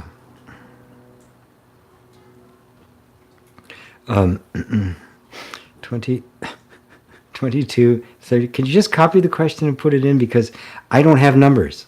Looking for 2238. I don't have any numbers on my screen here. You guys are. Let's see if there's anything underneath here. No. I'm looking at the whole thing here. So I can't find minute 22 and 38 seconds. I'm afraid. So please, you'll have to retype it. Sorry. Keep pressing the wrong keys. Sorry. 2238 starts at 3:56 for me.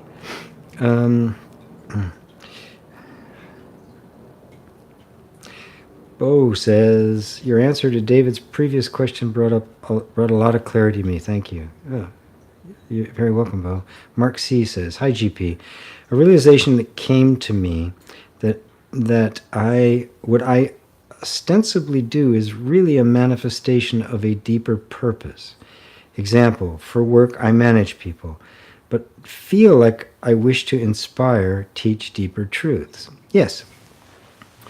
Yes, that is the word becoming flesh, right?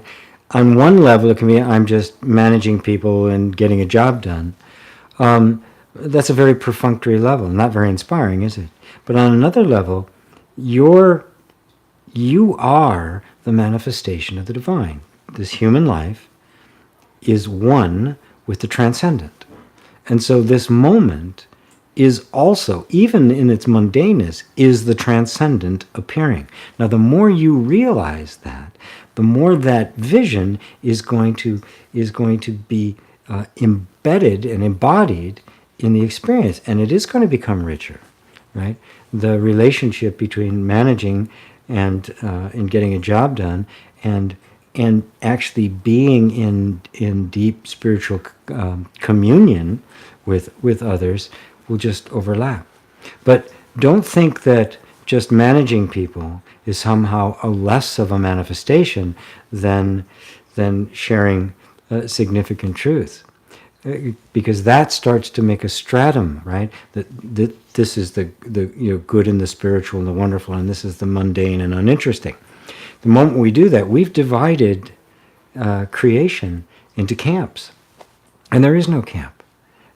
The most mundane thing in the entire world is the transcendent made known. There's the story of a newly awakened young Zen monk who goes to the Zen master and explains his awakening and says to the Zen master, please now share with me the deepest, most esoteric teachings of Zen. To which the Zen master responds, the jelly donut. Now, do you understand what he's pointing at? The young monk was looking for these, the great truths, the great insights and all of that. And the master pointed him right back to the ordinary, everyday, this moment, jelly donut. Right? Something so common, so ordinary. Right? So don't make a stratum that somehow just managing people is less of a manifestation than doing satsang. They're the same because their source is the same. That's how you turn the water into wine. That's how completely let go of this idea that there's anything mundane. It is all immanent. It is all burgeoning, pregnant with the Spirit of truth, the Spirit of God. Is that clear? Is that clear, Mark? Remington, you can arbitrarily set up vigilance knowing in sleep. That's why people can remember what others say in sleep sometimes. Consciousness exists in sleep. Yep, it surely does. You can even realize you're there in deep sleep too, even if you can't sense outside stuff. Happened to me. Very good. Very good. Yeah, you can. Yeah, you can. We think we're unconscious, but that's only because we haven't examined it. We've just kind of taken what we've been told and never bothered to look any deeper. Very good. Very good. Mark C. Great answer, GP. Yes, the ordinary is the extraordinary.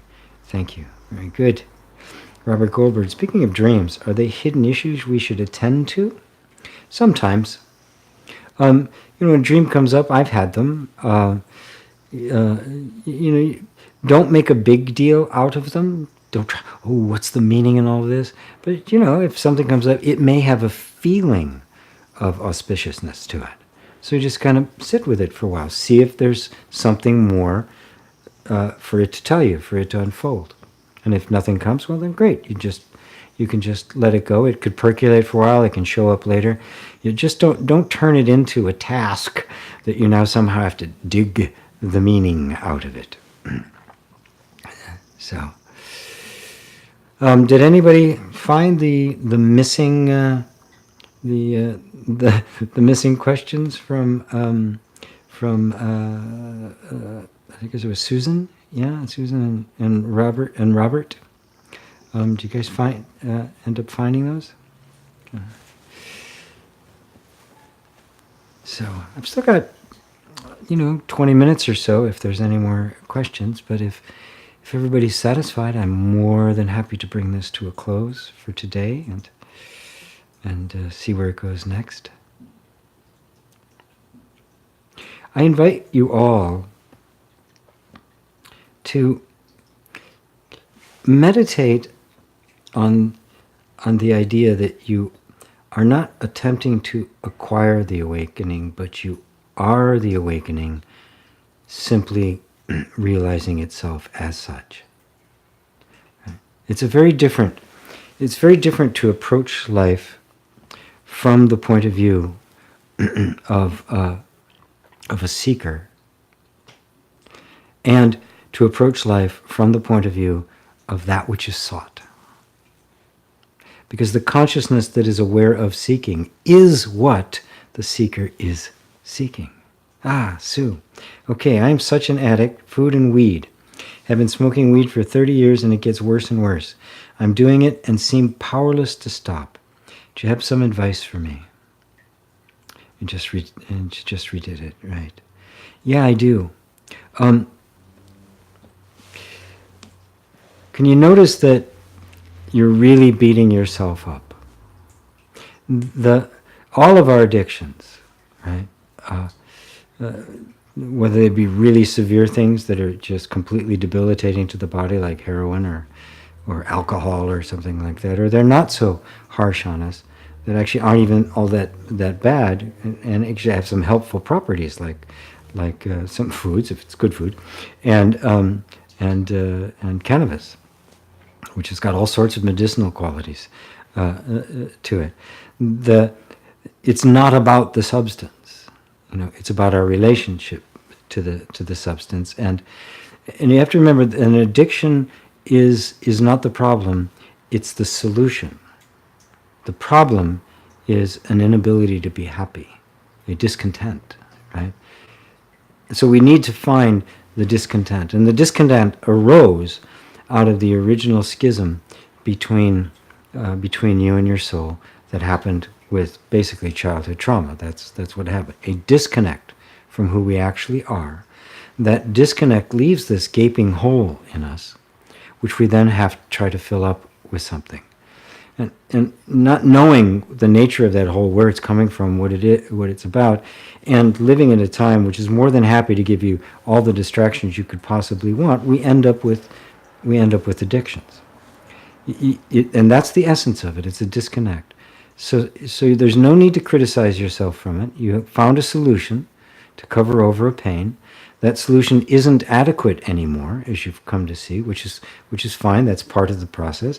So you're naturally trying to turn towards, well, what is a deeper solution, right?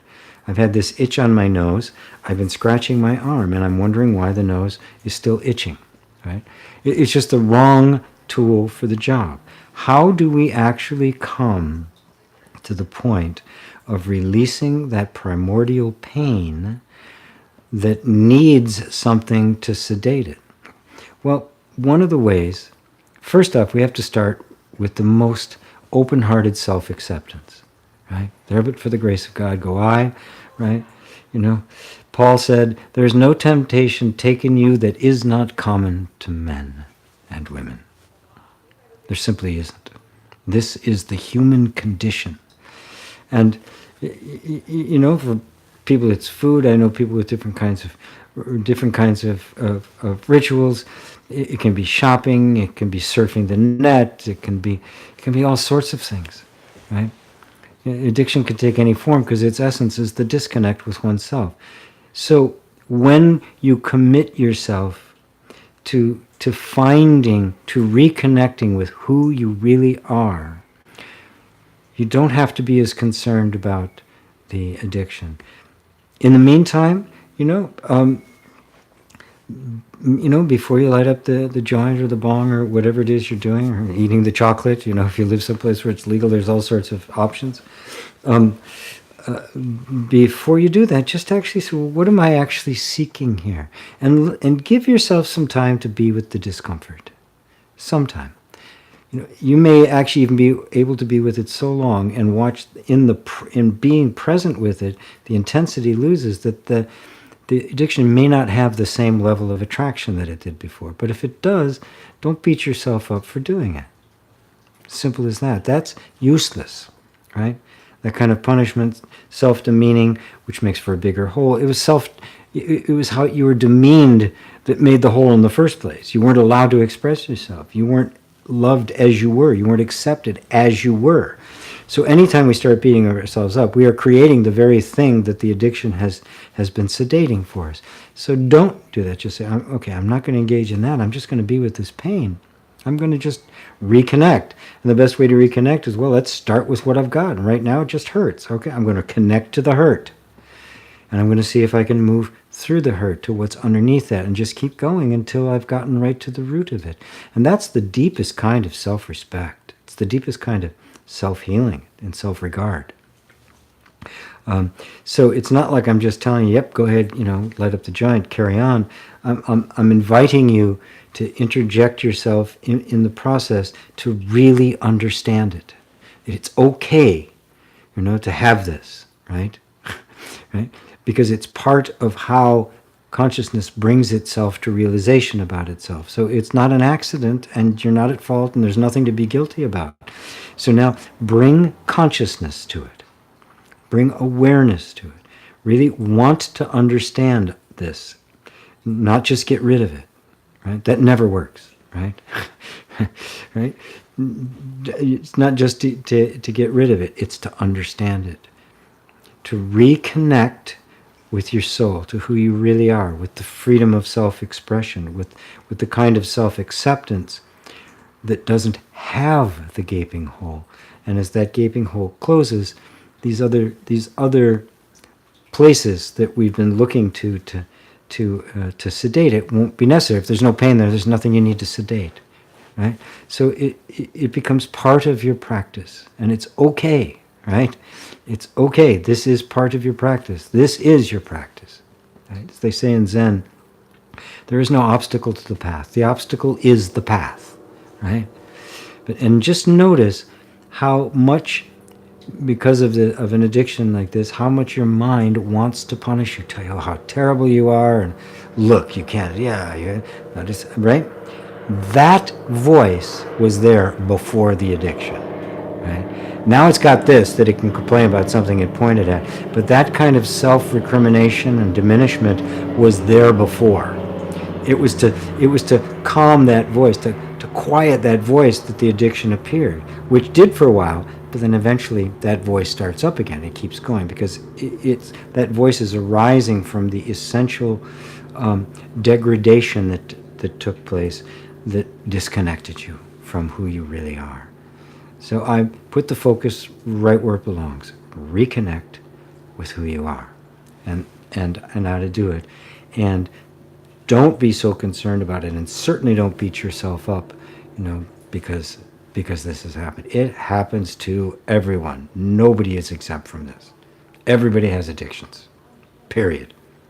Some look like they're very okay and wonderful. Hell, the earth is being destroyed by people with an addiction to profit.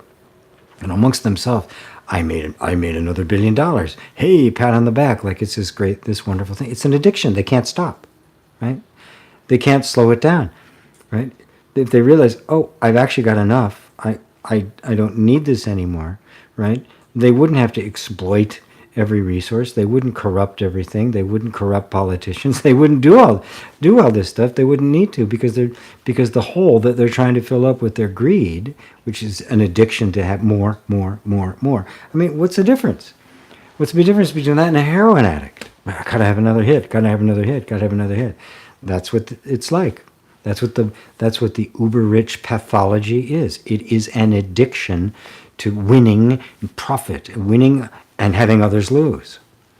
And it's an addiction, and the source of that addiction is exactly the same as the source of your addiction, the one I've had, everyone. It's the same source. Some look really respectable. So somebody might buy a lot of books. Oh, they're very interested in educating themselves. And the fact of the matter is they can't help it. They want to buy another book. It's trying to satisfy something. Right? So don't be fooled by what appears to be something. A good self-enhancing quality. It could very well be an addiction as well. Does that help you? Does that help you? Oh, where'd you go? You scrolled back there. Sue. Yeah. Does that help you, my friend? RB, is it necessary to find the meaning behind an uncomfortable feeling emotion in order to find inner peace? No. Not necessary. The moment you say it's necessary, you've started to analyze. And now this feeling is going to go up in your mind. Say, well, what is this? And your mind's going to make a story up about what it is. So it originated here, and this happened when I was a kid, and blah, blah, blah, blah, blah. Right? None of that will actually alleviate it or heal it, by the way.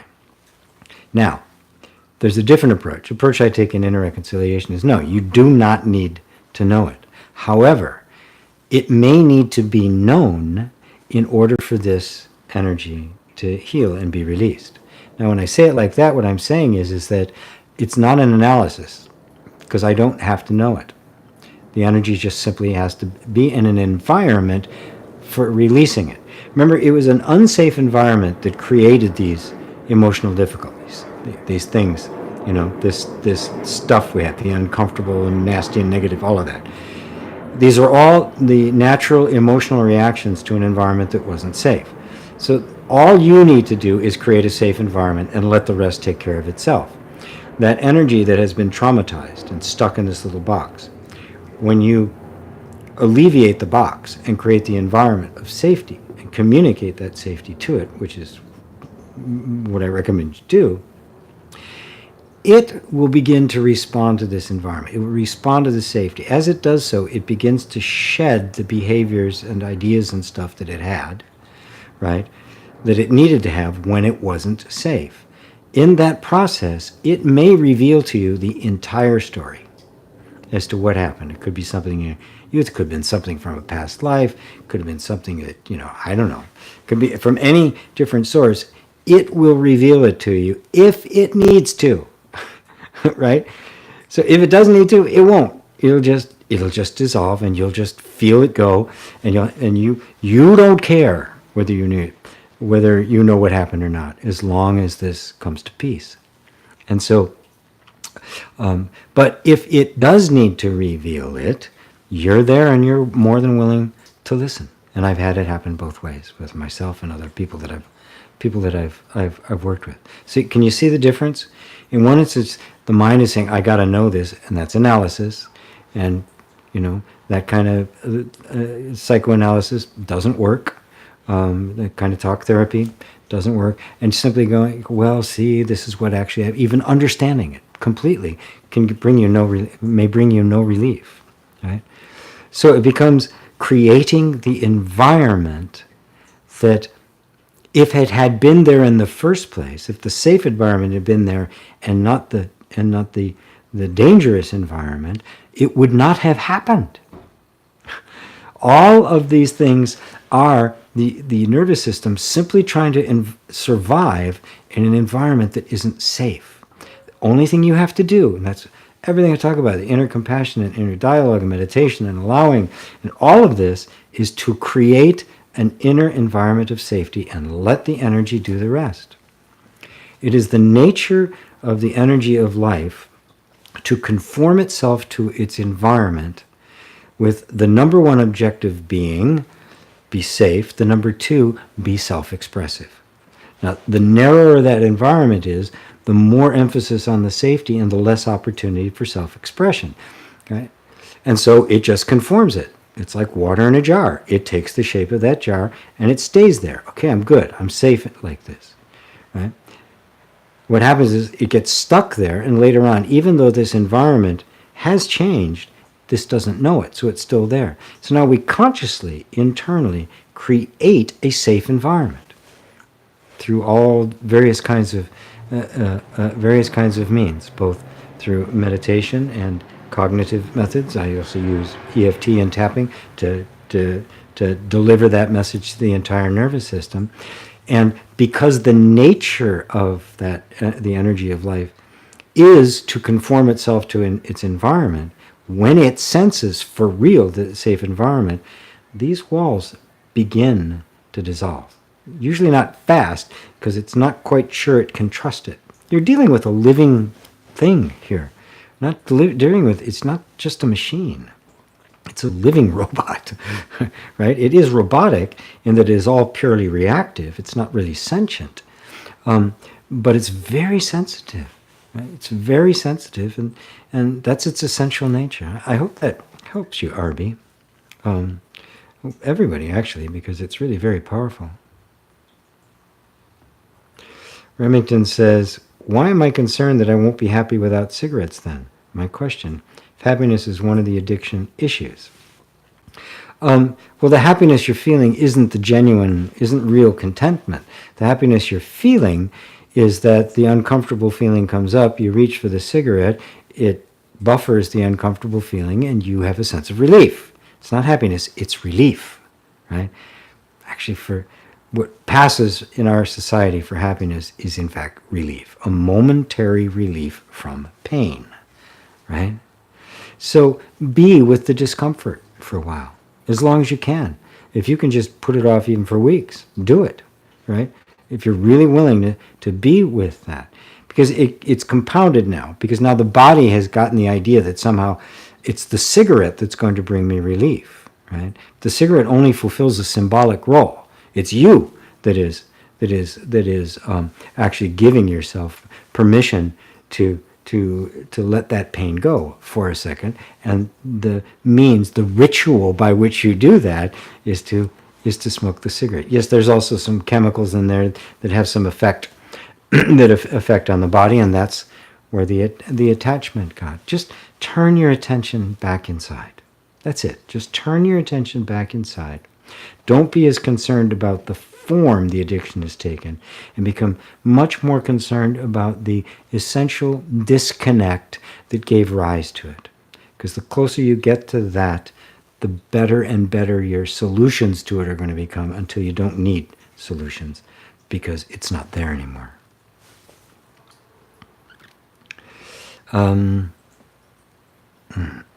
Now I am running out of time. All of a sudden I asked for questions, and boy, did I get them. Sophie asked, could you please do a short meditation? I'm not sure I'm going to have time to get to that today, Sophie. I know you like those meditations. And we did a beautiful one together during your session. David and Elaine, we guess that descriptions of awakening, such as the sense of no self or non-identification with the body, could be seen by psychiatry as pathological disassociation or depersonalization. So if one had to see a psychiatrist, would be better to find one who is awake. Yeah, there are many people now who are far more aware of this than they used to. Because yes, it could look like, and in some cases it is. Some people actually disassociate, think I'm awake, and in fact they're just emotionally cut off. Which is why I constantly reinforce being with your feelings. Don't deny them. Don't try to spiritualize them. Don't try to say there's nobody there, there's nothing to do, I'm not feeling anything, none of this exists. Zen stick right upside the head. Instead, the more present you are with what's actually here and now, the closer you are to the truth. Because who you are is the awakened presence that has no problem with what is being experienced. Pure allowing is pure awareness. Dave says, Dave, how you doing? Hey GP, what's your take on mediums that connect or broker one's loved one from the non-physical to the physical? Are angels part of my mind's conceptual illusion? Wow, interesting.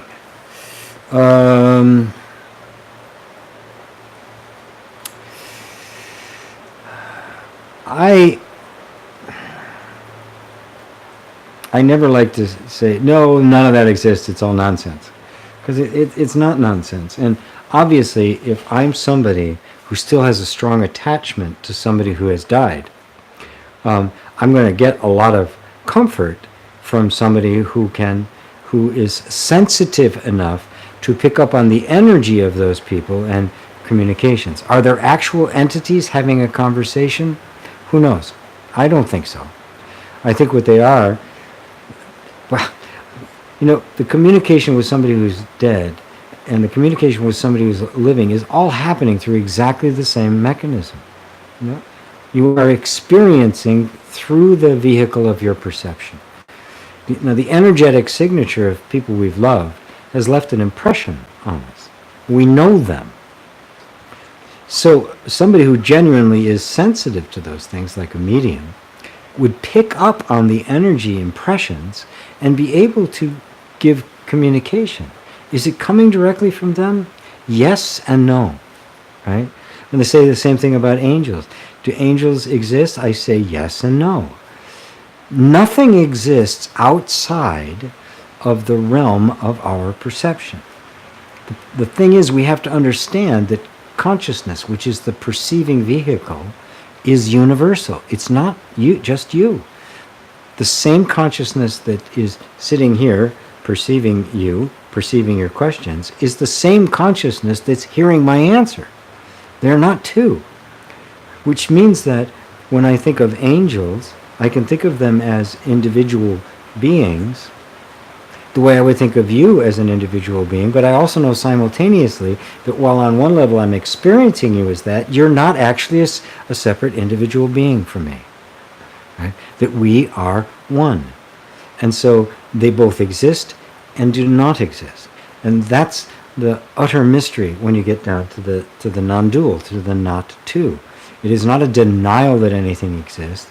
It's a denial that anything exists inherently, objectively, as an entity separate from another entity. The entire universe is one thing that has arisen simultaneously, everything at the same time.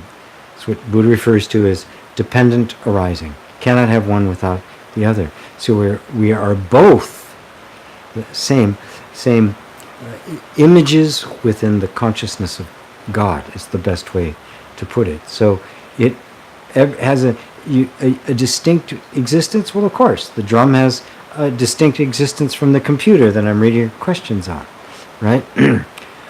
In appearance. But then on another level, you say they are absolutely the same. So they are both the same and different. You can't say one or the other. They both exist and do not exist. This is the mystical language that you get used to, because this is the language of the non-dual. This is the language of the truly spiritual, of the true spirit. Hope that answers it for you, Dave. Sue says, yes, thanks, GP. Oh, you're very welcome. Sorry we didn't find your question earlier. Sukita says, but I find that there's so much to complete. When will all these blocks allow the river to flow? Will this be attained in this lifetime?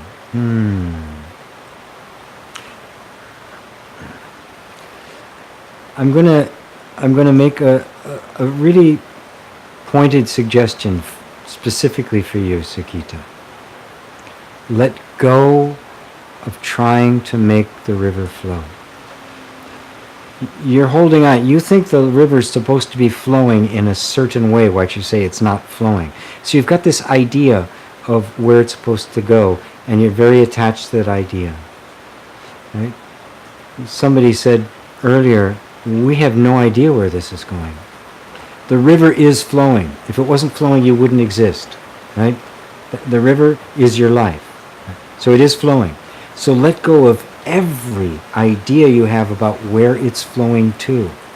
And then you discover there are no blocks. The only blocks, the only block that was there was believing that your life was supposed to head somewhere other than it was. Let go of all of that. You will eventually be able to participate in this little dance.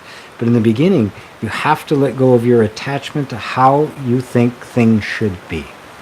You have to. That's thinking how things should be is the essence of the egoic mind. Right? To simply sink into what is the power of now. It's just being in this present with no ambition except to be here now with whatever you're feeling. Sometimes that uncomfortable feeling makes us want to, it could be different. I can really try hard. And then we can become addicted to spiritual processes, right? That are eventually going to bring me that, or we get the law of attraction or any of that kind of stuff. Just drop it. Drop all of it and just be with what's here when nothing else is of import in the moment. Does that help, Sukita? Please let me know, and try that through the week, and then let me know next week what happens. Really, put your whole heart into simply letting go of every idea. Surrender to God is a way of putting it. No, Lord, not my will, but thine be done. That's a sentiment that just opens the heart to just receive the mountains of blessing. As Christ said, fear not, little flock. It is your Father's good pleasure to give you the kingdom.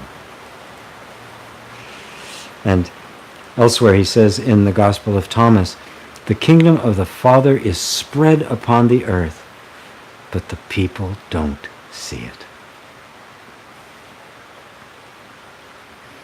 Eli says, food and weed, sounds like me. Eli, I love you. George Samper, hi G. I have a question about consciousness. How can it be aware of me sitting here, an ant on the other side of the world, and you at the same time? From this point of view, there is nothing else than this right here. You're just pixels on a screen, and the ant is just a thought until it is present here. Start in this journey. I mean, the answer is like this, the space where you are, and I'm not sure where exactly you are, on the other side of the world, and the space here in Linwood, Washington, it's the same space, isn't it? Take all the objects out, it's the same space.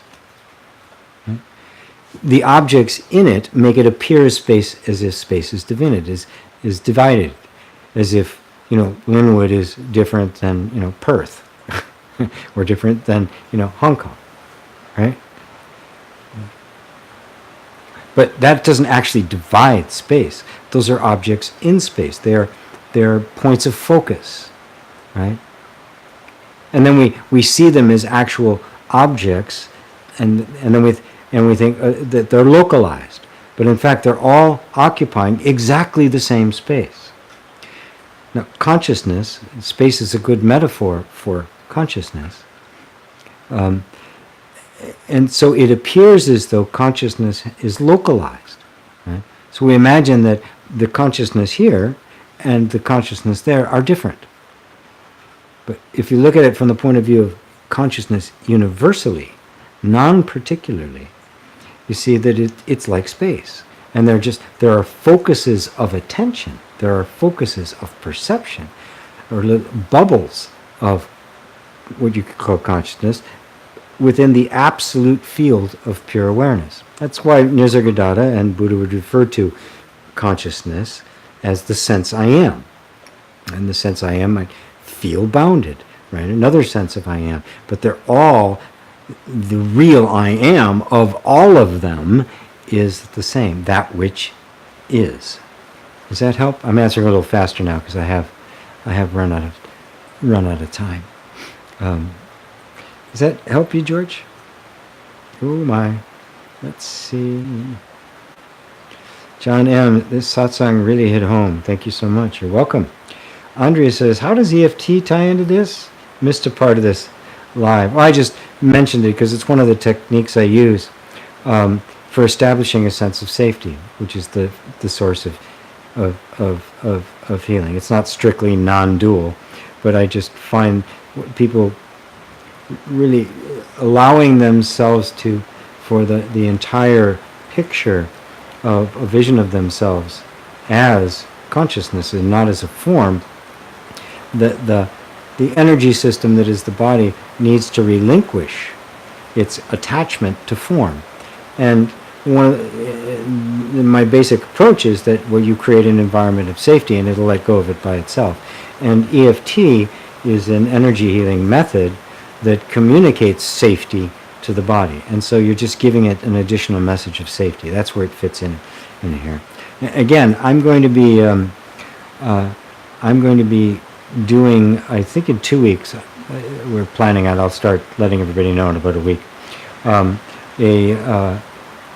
live presentation, a webinar on inner reconciliation in this process, how it reacts to the non-dual, where the sense of self came from, and really in great detail. And I think this one's going to be free. I'm not even going to ask for a donation. Although if you want to give one, I will accept. So that'll fit into it more, and I actually explain where it fits into the entire picture. Thanks for another great satsang. You're welcome. Thank you, GP. Good night, one and all. Thanks. Did not expect this pointer. That was amazing. I see it. Beautiful. Fantastic. Thank you. Thank you so much. Thank you. Thank you for the magic guidance. Love. Dale Williams. Sorry I missed end of summer barbecue with good friends. Excellent. Well, excellent. Yeah, end of summer. Yeah, absolutely. Let's go out and barbecue some stuff up. Yes, thank you, says George Sam. Okay, great. Perfect. Yay, wonderful. All right, thank you all for another great satsang. The infinite space that is also our being. So thank you all for being here, and thank you all for showing up. Please like and share, tell other people about it, and it, do register for something. If you're not on my mailing list, let's get on the mailing list so I can tell you about the upcoming workshops. I'm going to do the one about inner reconciliation, and then probably 2 weeks later, I am going to do one by donation, a continuation of what I'd done, the one about oneness. This is going to dive even more deeply into it as a way of life. I'm calling it Gaia's Dream, And it's really the unity of us and nature and everything all tied together. So, Affinity Coaching says, great comments on addiction. Thanks, GP. Thank you, Andrea, Dave, George. Thank you. Thank you, one and all. I love you. Namaste. Oh, I'll play this for a few moments where you guys all begin to mosey on to your own world.